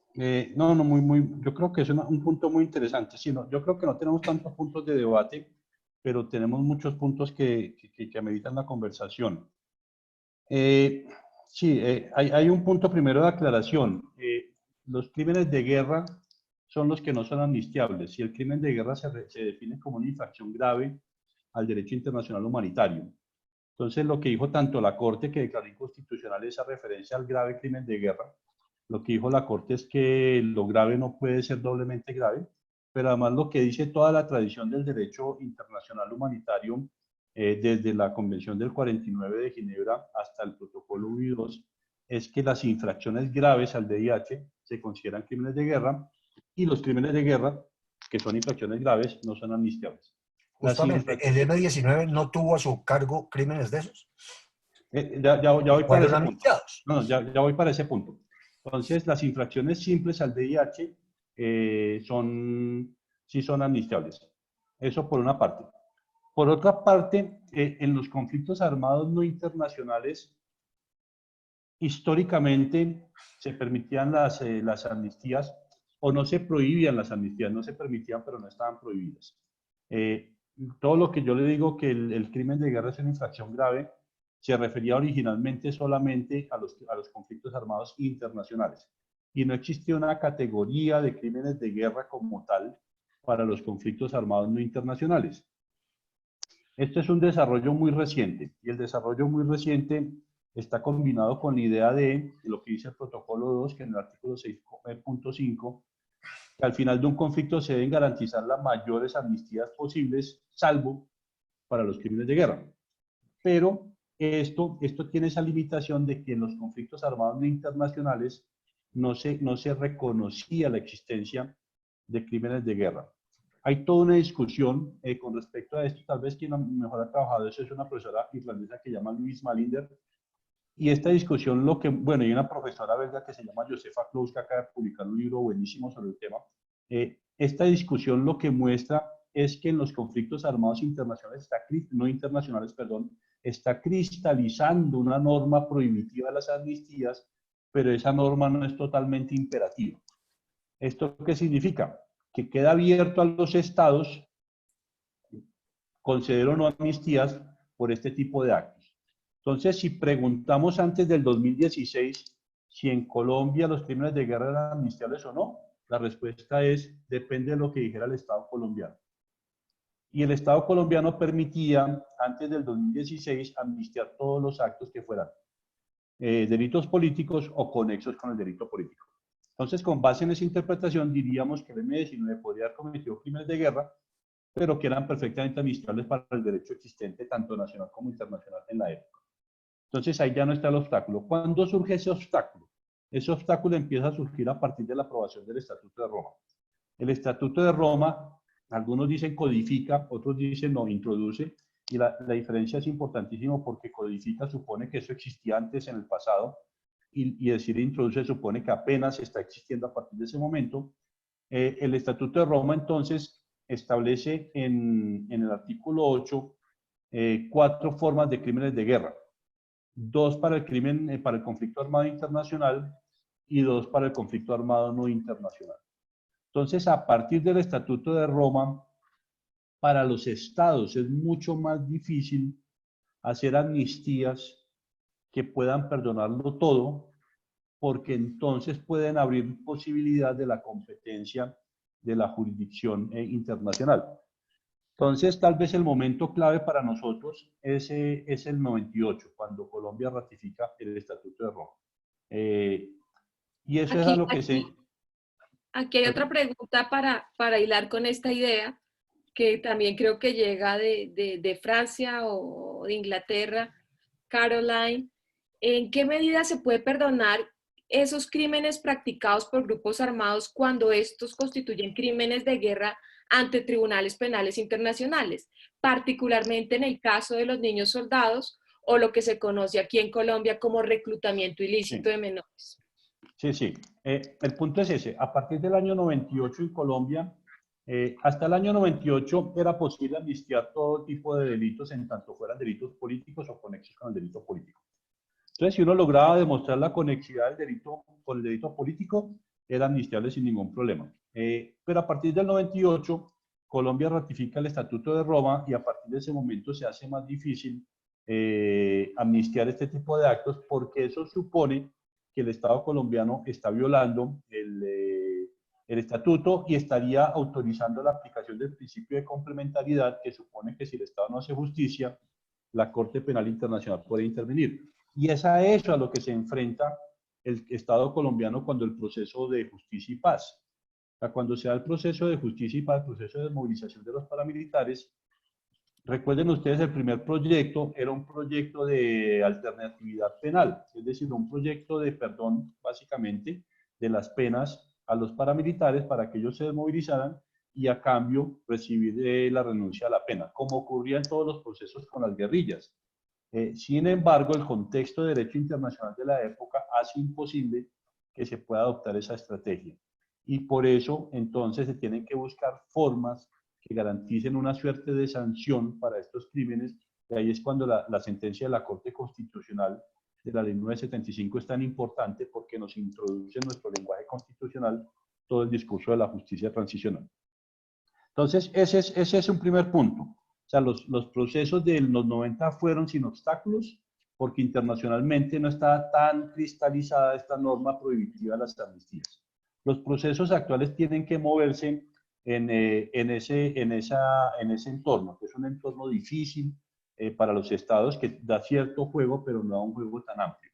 El doctor Jaime Camacho dijo una cosa que es muy importante, es que si hubo una persecución tanto por la justicia ordinaria, por los crímenes cometidos por agentes del Estado. Yo creo que sí, o sea, yo creo que ese es un punto que no hay que desconocer. La Procuraduría colombiana fue muy importante en esa época, al punto de que en esa época se habla del síndrome de Procuraduría, que simplemente era, hombre, usted si es militar y comete violación a los derechos humanos lo van a sancionar. O sea, eso no es un síndrome, sino simplemente la aplicación de la ley. Pero eso se dio por parte de la justicia ordinaria y no dentro de un contexto de transición. O sea, fue pura actuación de la justicia ordinaria, como de hecho sigue ocurriendo ahora en muchos casos. O sea, la justicia ordinaria sigue persiguiendo violaciones a los derechos humanos que no tienen relación con el conflicto y que no son de competencia de la JEP. O sea, en ese sentido, no hay que desconocer el trabajo de la justicia ordinaria. Y eso es algo, por ejemplo, que en la JEP se tiene muy presente, porque hay una sentencia que es la sentencia de interpretación 2, que habla de la cosa juzgada material de la justicia ordinaria. Hay ciertos casos donde simplemente si lo dijo la justicia ordinaria, tiene que haber un argumento muy fuerte para demostrar lo contrario. O sea, nosotros no podemos desconocer lo que haya decidido en muchos casos la justicia ordinaria. Entonces, ese punto es importante, que ya no es posible amnistiarlo todo como consecuencia de lo que se establece en el Estatuto de Roma. Pero además, también hay un elemento fundamental, es que la guerra colombiana se degradó. O sea, las guerrillas colombianas y los actores armados colombianos no son los mismos de los años 70 y 80, y lo que sí vemos es un proceso de degradación que empieza a ocurrir en las guerrillas desde los 80, la presencia de los paramilitares en los 90 con las masacres. Eso es lo que produce la necesidad de enfrentar estos hechos de otra manera. Son tantos los delitos, y este es tal vez un poco el mantra de la justicia transicional, son tantos los delitos y son tantos los victimarios que no podemos sancionarlos a todos y a todo. Y por tanto toca concentrarse en quienes tienen máxima responsabilidad. ¿Qué significa eso? Está objeto de discusión. En este momento la JEP está trabajando en eso porque aún no se tiene una definición operacional de qué significa un máximo responsable o una persona con máxima responsabilidad. Uno puede decir que es simplemente la cúpula, pero no se agota en eso.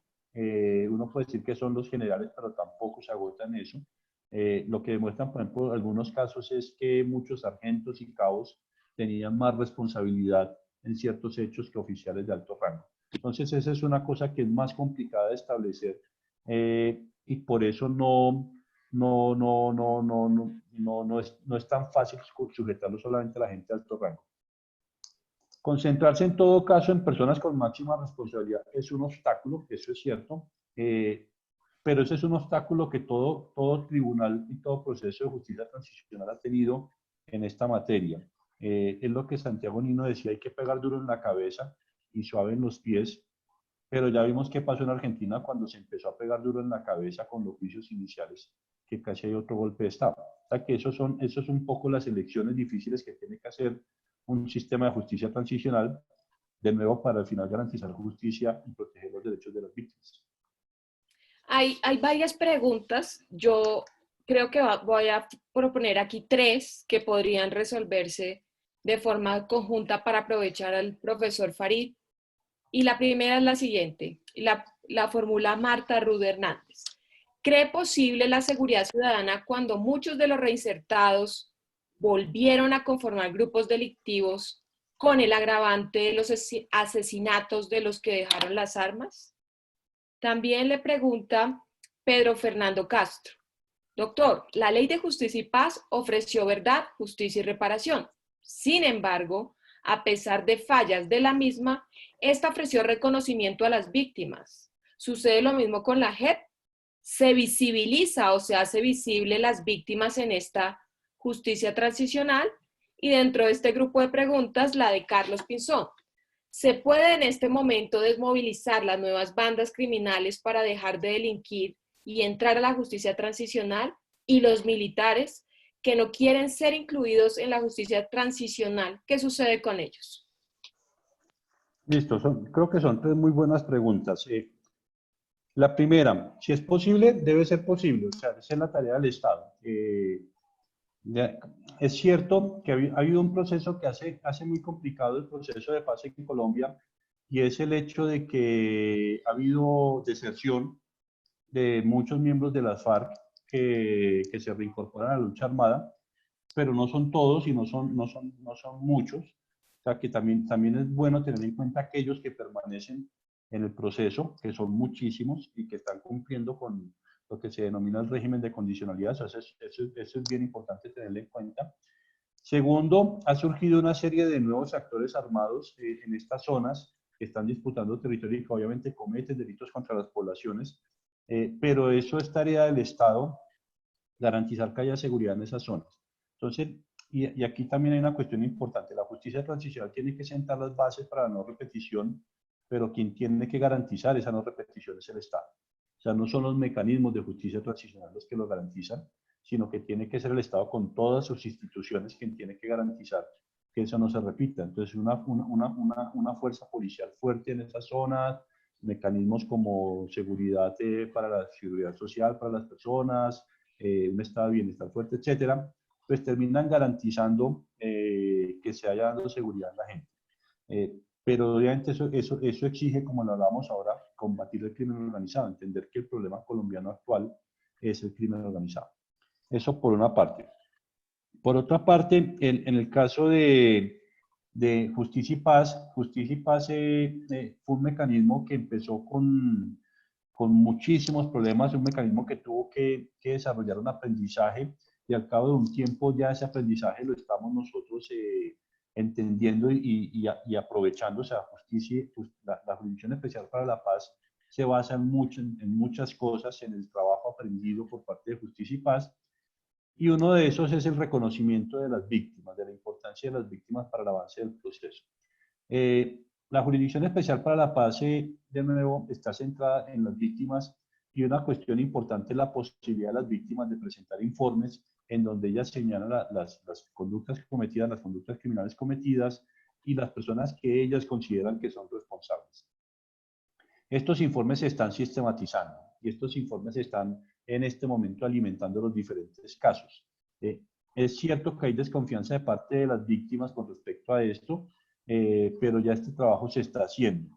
Entonces, esto es una cuestión importante, entender que la Jurisdicción Especial para la Paz lleva más o menos 2 años de proceso en donde está desarrollando una labor importante. Y esa labor se traduce, y con eso conecto a la tercera pregunta, en el hecho de que casi el 95% de los miembros de la fuerza pública que estaban privados de la libertad están libres. Entonces, cuando se dice qué pasa con la fuerza pública, con la Jurisdicción Especial para la Paz, pues pasa lo mismo que pasa con los otros sujetos que están bajo la Jurisdicción Especial para la Paz. O sea, si reúnen los requisitos para acceder a los mecanismos a los beneficios transicionales, pues acceden a ellos. Y más de casi el 95%, un poco más, pues están accediendo a esos mecanismos. Y eso es lo que le muestra a uno es la importancia de esta jurisdicción, tanto para un actor como para otro. ¿Por qué? Porque el foco de nuevo tiene que ser en los máximos responsables. Entonces, hay ciertos elementos que permiten mostrar que la Jurisdicción Especial para la Paz no está quieta, sino que está produciendo resultados como eso. Con respecto a las bandas criminales, eso depende de la política del Estado. O sea, si el Estado decide que la única forma de enfrentar las bandas criminales es con derecho premial, se ha hecho en otros casos, no sería nuevo en Colombia. Lo importante es garantizar pues que estas personas no vuelvan a cometer delitos y que no vuelvan a formar parte de otro grupo. O sea, que no sea una forma de garantizar impunidad, sino que sea una forma verdaderamente de garantizar que haya justicia. Bueno, doctor Farid, ya estamos llegando casi que al final de esta conferencia, pero queremos resolver todas las preguntas, así que vamos con otra tanda de 3 para que usted las pueda responder. Sergio Luis Mondragón le pregunta, de acuerdo, doctor Benavides, la falta de control territorial en Colombia ha generado desequilibrios económicos, políticos, sociales y culturales que han propiciado la falta de reconocimiento de derechos humanos o la diversidad sociocultural e incluso la pérdida del mismo territorio. Panamá, parte del Amazonas, territorio en el sur por Perú y Ecuador, territorio ganado por Venezuela, así como mar territorial en el caso de Nicaragua. ¿Qué piensa usted? ¿En qué sentido sería mi pregunta? En los desequilibrios, la seguridad ciudadana y la paz. Ya, esa es una, ¿no? Sí. También tenemos una pregunta de Carlos Eduardo Pereira. ¿Cómo presentar una propuesta de paz a un grupo criminal común cuyos objetivos a alcanzar no se basan en ideales políticos? Y Ramona le pregunta, ¿la Comisión de la Verdad podría resolver el problema de una amnistía que al final crea una frustración para parte de las víctimas de no ver el reconocimiento por la violación de sus derechos frente a los graves crímenes?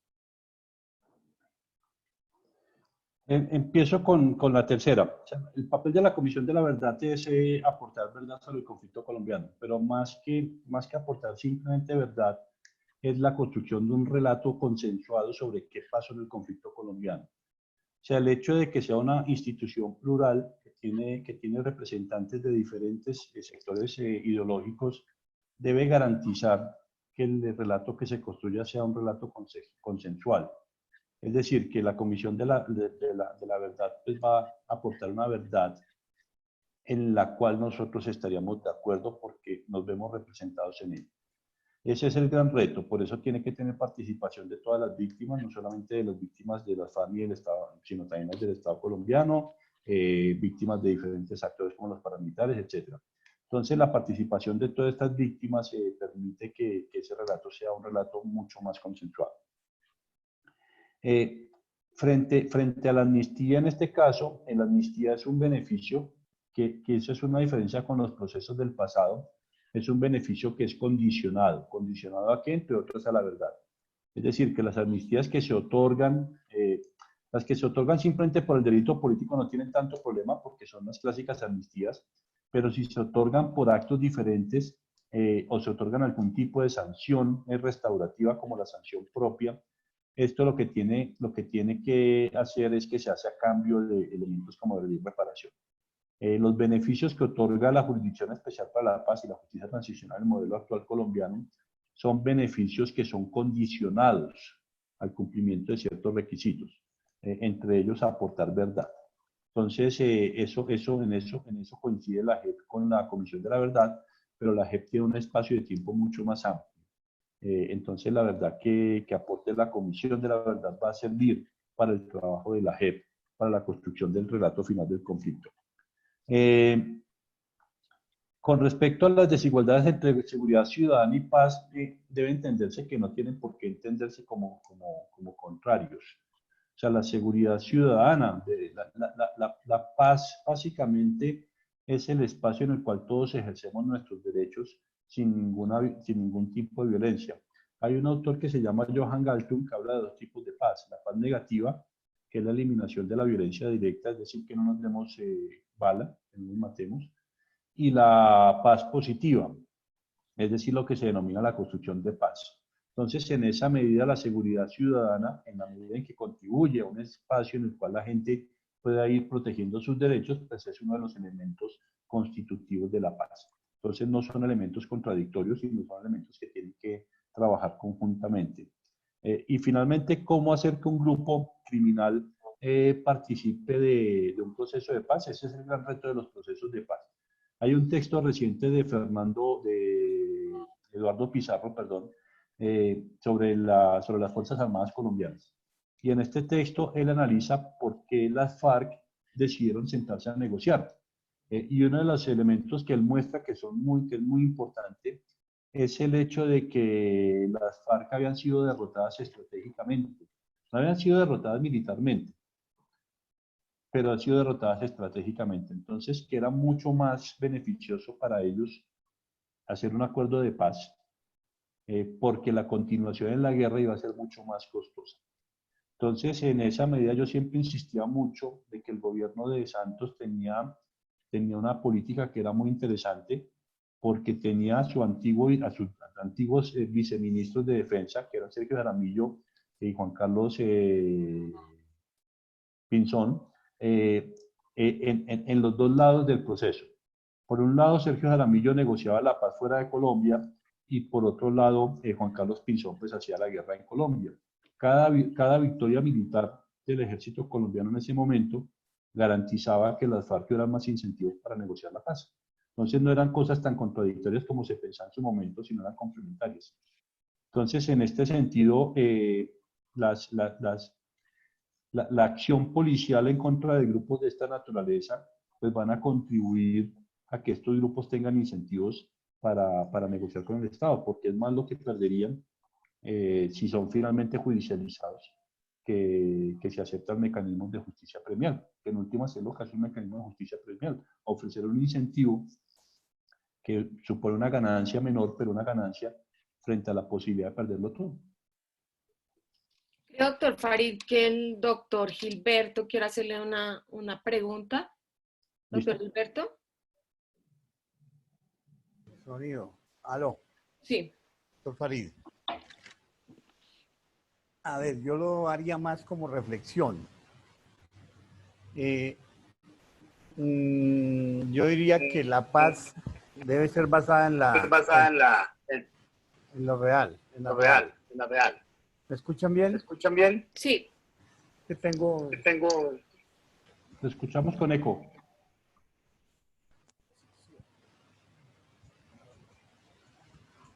Aló, ahora sí. A ver, doctor Farid, yo soy crítico de ciertas, digámoslo así, de estos procesos cuando no se hacen con una verdadera realidad social. A mí me preocupa muchos temas de los que se han tratado y he sido un poco crítico, no de la paz, porque la paz, los que venimos de provincia sabemos que el que más ha sufrido en todos estos procesos es el campesino, el hombre que no tiene protección, el hombre que no tiene educación, salud, que no tiene un empleo digno. Entonces, planteaba el doctor Farid el gran error que hubo en la elección de las personas que dirigieron justicia y paz, y tiene toda la razón. Ahí escogieron al que el Estado quería en ese momento que fueran sus representantes. Pero yo he sido muy crítico también, doctor Farid, sobre la elección de los magistrados de la JEP. ¿Sí? ¿Por qué Colombia, un país de universidades tan prestantes, un país que decíamos que era donde estaba la educación, digamos, lo de América, de Sudamérica, teníamos que recurrir a 3 magistrados extranjeros con una tendencia ideológica muy marcada y de pronto también una tendencia ideológica de los que representaron acá a la elección de magistrados de la JEP.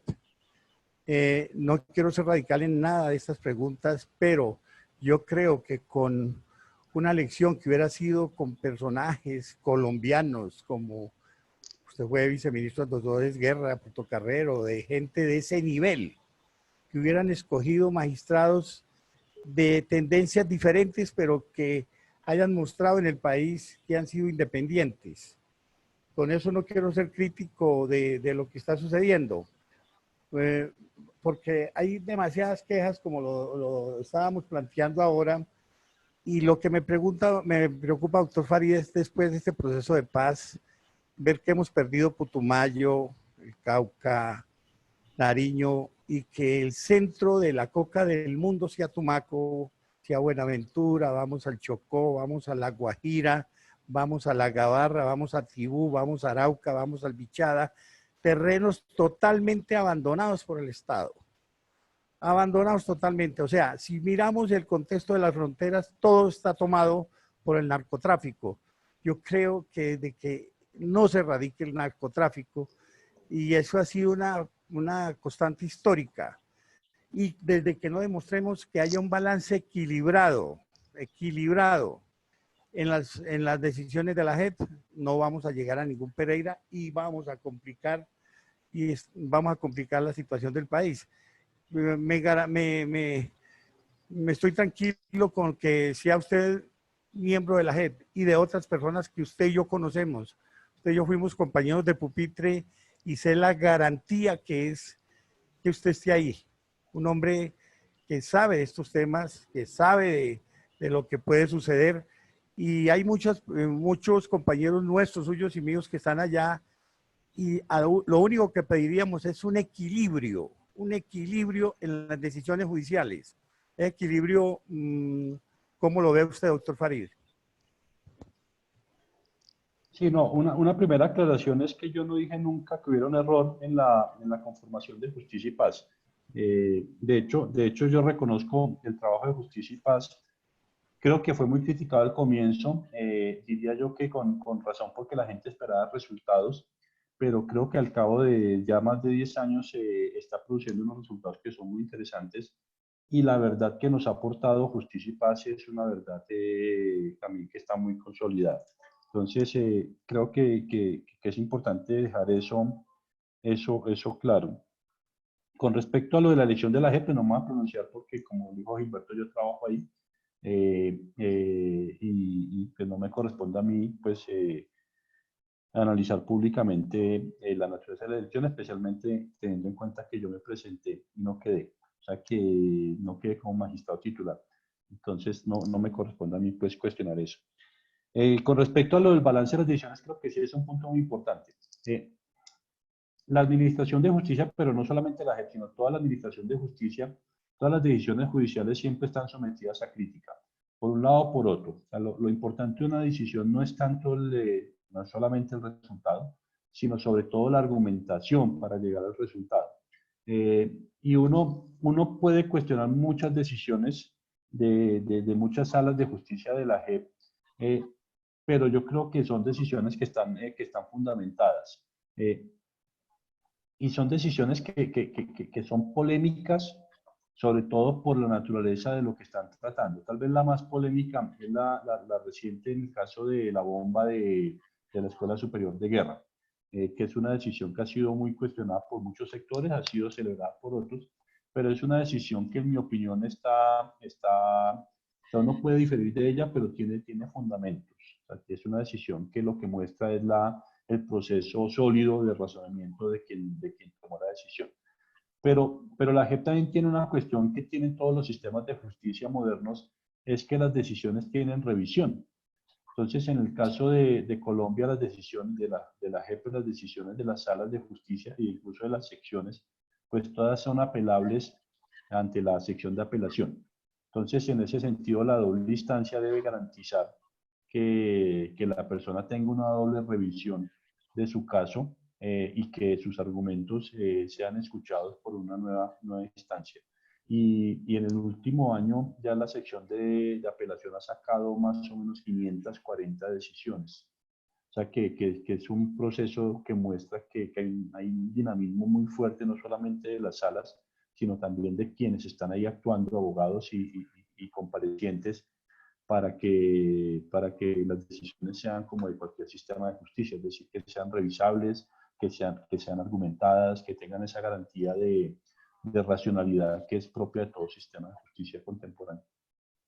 Doctor Farid, no queremos irnos sin dejar las últimas 3 preguntas hechas, por favor.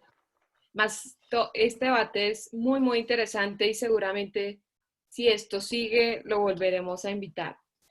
Juan Fernando Calderón le pregunta, bueno, además, todos estos temas los vamos a tratar en el diplomado. Este diplomado es online y tiene profesores de ¿cuántos países, doctor Farid?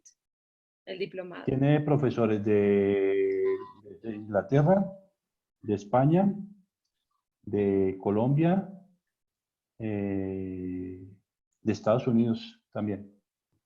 Estados Unidos, sí. Bueno, le pregunta a Juan Fernando Calderón, ¿qué respuesta le damos a los colombianos que ven cómo las personas que se someten a la JEP obtienen su beneficio y no contribuyen en nada a la verdad? Pedro Fernando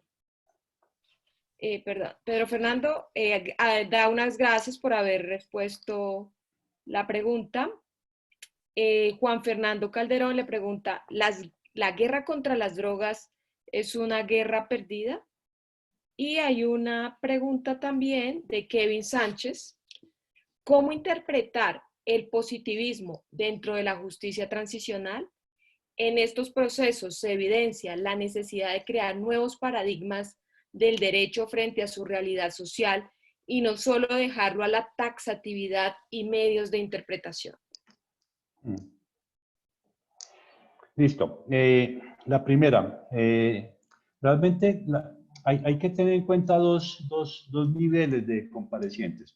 Están aquellos que comparecen a la JEP y tienen poca verdad que ofrecer. Por ejemplo, el guerrillero que simplemente era el soldado y que participó en algunos combates, seguramente puede tener algún delito que sea amnistial, otros delitos no amnistiales, pero la verdad que puede aportar a una persona de estas es el mínimo. Entonces hay una cantidad enorme de comparecientes que han recibido beneficios, que tienen la exigencia de verdad, pero la verdad cae dentro del campo de aquello que pueden aportar. Pero están aquellos otros que sí tienen una mayor carga de verdad y sobre eso la JEP sí tiene unas exigencias mayores. La verdad que se está produciendo es amplia. Aún no se ha conocido, eso es un hecho, aún no se ha conocido del todo la verdad que se ha producido. Pero, por ejemplo, en la sala de reconocimiento de verdad ya se está trabajando en lo que denominan ellos la resolución de hechos y conductas. Y esta resolución, cuando se produzca, básicamente nos va a dejar un relato más o menos consolidado de qué fue lo que pasó en lo que se denominan los falsos positivos, más o menos unos ciertas personas identificadas como con máxima responsabilidad y los casos de secuestros de retenciones ilegales de las FARC, que son secuestros y otro tipo de retenciones. También nos va a dejar algunos puntos que van a ser muy interesantes para la ciudadanía. Pero se siguen trabajando, por ejemplo, en el caso de Tumaco, en el caso del Cauca, las victimizaciones que ocurrieron allá y se sigue trabajando el caso del reclutamiento ilícito de menores. Entonces, esas contribuciones de verdad van a ser importantes porque estas personas que sean encontradas como máximos responsables tendrán sus alternativas.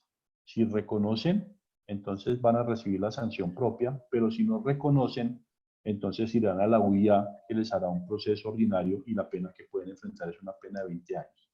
Pero se ha aportado verdad, hay una serie de descubrimientos de verdad muy importantes dentro de la JEP que tendrán que salir en las resoluciones que les comentó que están próximas a expedirse. Yo entiendo que la pregunta de la guerra contra las drogas es una guerra perdida, no es realmente una pregunta, sino una afirmación. Pero yo creo que no está perdida. Yo creo que simplemente tiene que reformularse, ya no como una guerra, porque es que recuerden que el lenguaje de guerra contra las drogas lo introdujo Nixon en los años 70, y entre otras razones por la necesidad de utilizar ese argumento para poder controlar la población negra. Hay una serie de estudios recientes que muestran que la guerra contra las drogas tiene una finalidad racista. Si decimos que estos consumen droga, pues los podemos controlar mejor. Pero hay una serie de estudios y de iniciativas, tanto en Naciones Unidas como en la OEA, tendientes a que modifiquemos la guerra contra las drogas. Había una frase que se repetía mucho, era que estábamos como una especie de bicicleta estática. porque le seguimos pedaleando y no vamos para ningún lado. Y si algo no funciona, pues entonces hay que cambiar la política. En Cartagena hace como 5 años hubo una reunión de todos los países miembros de la OEA en la que se planteó la necesidad de replantearse la denominada guerra contra las drogas. Porque esa guerra tiene muchos problemas, tiene efectos negativos, por ejemplo, en la mayor presencia de personas en prisión, tiene efectos negativos en la criminalización de campesinos, que es la única forma que tienen de sobrevivir, produce más violencia porque eso beneficia al crimen organizado, etc. Hay una serie de estudios ahorita que van mostrando, por ejemplo, cómo en México los carteles de la droga están aprovechando esta crisis del coronavirus para ganarse más a la población y cómo después de la crisis del coronavirus en Sicilia va a aumentar la presencia del crimen organizado. Entonces eso es bien interesante porque esto que estamos viviendo ahora pues va a tener efectos muy fuertes en crimen organizado. Y finalmente la última que es muy interesante, el tema del positivismo. La justicia transicional parte de una visión diferente de la teoría del derecho. O sea, ya no se basa solamente en el texto literal de la ley, sino en principios. Es una justicia principialista y es una justicia que tiene esta visión de un derecho dúctil del que se habla en el nuevo constitucionalismo. Eso significa que el juez transicional tiene que ser un juez diferente al juez tradicional. Y ese juez transicional tiene que reconocer la necesidad de principios, tiene que reconocer también la necesidad de lo que se denomina un juez gerencial, tiene también que reconocer la necesidad de acudir a mecanismos de investigación que no son propios de la justicia normalmente, salvo en ciertos casos como es la investigación de crímenes del sistema, etc. Es decir, que el juez transicional es un juez nuevo, es un juez que tiene que despojarse de la visión clásica de la justicia y de la visión clásica del derecho y tiene que interpretar pues, el material con el que trabaja de una manera diversa. Doctor Farid, nos quedan 5 minutos abusando de su generosidad, de su tiempo. Carlos Sneider Vargas me dijo que quería hacer una pregunta y yo le dije, por supuesto. Pregunta, bueno, él y Vladimir, que lo había hecho antes, pero aprovechando estas dos preguntas para el cierre, ¿qué opinión tiene sobre la responsabilidad del Estado frente al bombardeo, donde murieron 8 menores de edad en el Caquetá? Siendo este hecho responsabilidad del Estado, ¿la SOEPI es competente? Y Vladimir hace un ratito nos había hecho una pregunta que es la siguiente, Vladimir Rincón. ¿Cómo se puede garantizar la justicia transicional frente a los disidentes y reinsertados para que estos no vuelvan a la impunidad, tal y como se está viendo hoy en Colombia? Sí, con respecto a la responsabilidad del Estado por el bombardeo, recuerden que hay un principio de la Corte Penal Internacional que es el principio de complementariedad. Esto significa que si el Estado no hace justicia, es la Corte Penal la que puede intervenir. Es decir, si el Estado colombiano desarrolla todas sus actividades de investigación y sanción de los responsables, la Corte Penal no tiene ninguna razón para intervenir. Entonces es muy pronto para saber si la Corte intervendió o no, porque es un caso que apenas tiene una investigación reciente y eso ya más adelante se verá si hay o no justicia. Pero en principio hay un principio de complementariedad negativa y otro positiva. El de positiva es muy interesante porque la Corte Penal Internacional promueve a los estados a que hagan todo lo necesario para hacer justicia y de esa manera evitar que haya intervención de la Corte. Y con respecto a las disidencias a los reinsertados, las personas que se han reinsertado y cumplen con todos los elementos con todas las obligaciones del proceso de justicia transicional y que su delito sea de competencia de la JEP, pues siguen estando dentro de la JEP. Quienes son disidentes, es decir, quienes han desertado del proceso de paz, como por ejemplo el caso de Santrich, pues son personas que salen de la JEP. Y la JEP sacó una decisión muy interesante el año pasado. Yo me incorporé a la JEP el 3 de septiembre, pero el caso Santrich fue como el 28 de agosto. Entonces, cuando llegué a presentarme a mi jefe, me sentó de una vez para que estudiara con la gente del despacho ese caso. Entonces, ese fue mi bautizo en la JEP. Y fue un caso muy interesante porque acuñó un concepto que es el del desertor manifiesto. Y ese desertor manifiesto es aquel que renunció al proceso de paz por completo y por tanto es alguien que no tiene ninguna posibilidad de recibir los beneficios dentro de la justicia transicional. Doctor Farid, nos quedan 2 minutos. Y, y Carlos Pinzón me dice que no se quiere ir con esta duda, así que la pregunto. A ver, Porque no le queda claro. Carlos Pinzón dice, una pregunta concreta que no queda clara. ¿Es obligatorio que los militares se acojan a la justicia? ¿Es obligatorio o no a la justicia transicional? esa es una muy buena pregunta porque se ha ocupado nuestras discusiones en los últimos 6 meses. Eh, Hay varias posiciones. Hay una posición que dice que los militares, pero ojo, los militares que han cometido delitos, solamente son Sí, ellos. claro. Los militares que han cometido delitos tienen la obligación de presentarse a la JEP y la JEP tiene la obligación de aceptarlos. Esa es una posición. Y esa es la posición, por ejemplo, de Jessy Reyes. Jessy Reyes dice que la JEP no podría rechazar ningún militar que se presente ante ella. Otra posición que también es bien interesante, dice que los militares tienen la obligación de presentarse ante la JEP, pero la JEP puede decidir si los acepta o no, y depende de muchas razones. Y una de las razones, por ejemplo, es si ellos aportan a la verdad de lo que pasó. Es decir, un militar que se presenta ante la JEP y dice, mire, es que yo no quiero decir la verdad, yo vengo aquí a quedarme callado, pues es un militar que no está cumpliendo con las condiciones de la justicia transicional y por tanto no tendría ningún lugar en la JEP. Eso de nuevo es un tema que se está discutiendo. Yo no les voy a decir mi posición sobre el punto porque es que yo formo parte de la discusión y no quiero inhabilitarme en la discusión, pero es un tema muy interesante porque no es un tema que sea evidente para la gente que participa en este tipo de discusiones. Bueno, doctor Farid, muchísimas gracias por su tiempo, su conocimiento, su sabiduría. Gracias. Hemos tenido en este conversatorio 5 países, entre ellos Estados Unidos, Francia, Brasil, España, Inglaterra y también una venezolana, es decir, 6 países que participaron, un total de 95 asistentes online. Iniciamos con 50, terminamos con 71, pero la cifra promedio estuvo en 88, así que felicitaciones a todos los que nos acompañaron en esta jornada académica. Muchísimas gracias, fue muy interesante. Los invitamos no solo a que conozcan un poco más del diplomado online en la página web de la universidad, sino también a que conozcan el texto del profesor Farid en el libro homenaje al señor Antonio Garrigues Walker, que publicó la Universidad Católica con la editorial Temis, donde van a encontrar muchos artículos de justicia transicional y de otras áreas del derecho que les recomendamos. Les agradecemos su tiempo, su disposición. Esperamos que nos sigan acompañando y ha sido de verdad un gusto enorme tenerte, Farid, en esta tarde tan interesante. Muchísimas gracias y un saludo muy especial para todos. Gracias. Muchísimas gracias y muchas gracias por las preguntas que estuvieron muy interesantes. Sí, luego te las envío todas porque podríamos hacer una segunda parte Sí. con todas las preguntas. Muchísimas gracias a todos y hasta pronto. Bueno, hasta Gracias. luego. Gracias. Hasta luego.